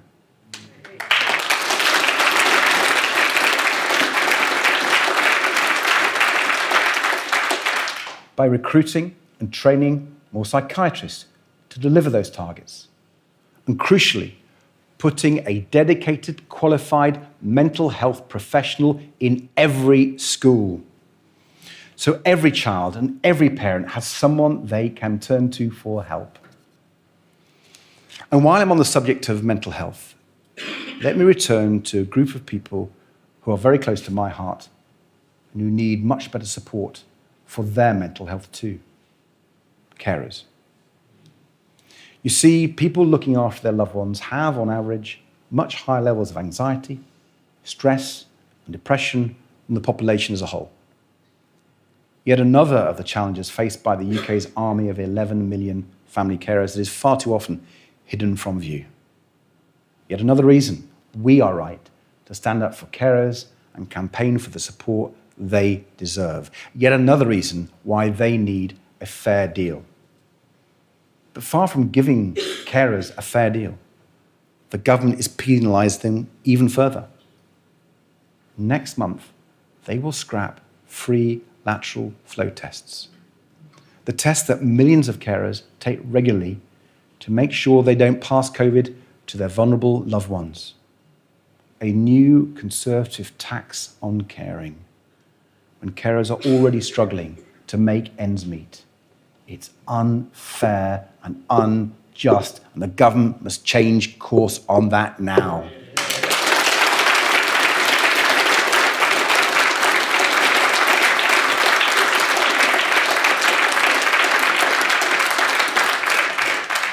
Conference, there's so much more to the fair deal we are fighting for, a lot of which we debated this weekend. Ending the scandal of thousands of patients every week stuck for hours in the back of an ambulance waiting to get into A&E. Holding ministers to account on behalf of people let down by the government's failure to deliver those promised new hospitals. Protecting our parks, our beaches and our rivers by banning companies dumping raw sewage.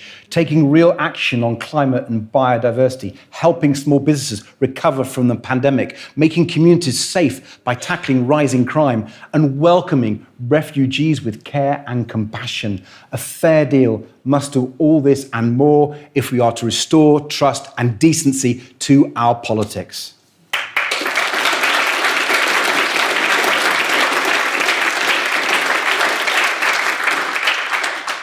Conference, our vision of a fair deal is certainly an ambitious one.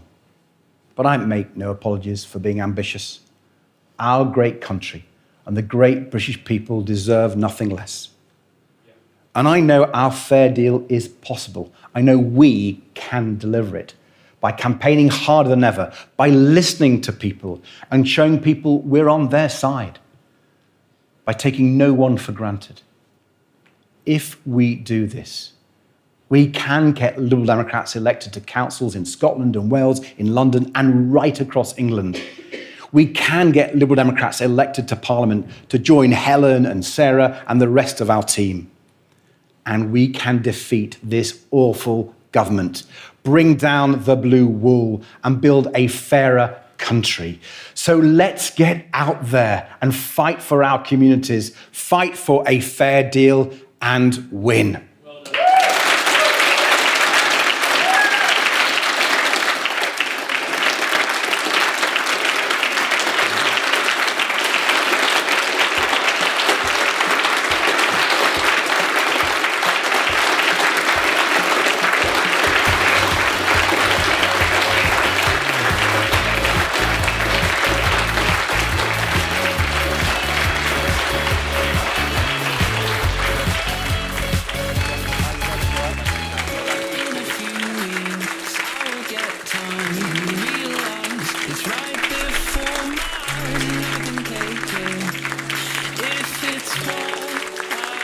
want to do.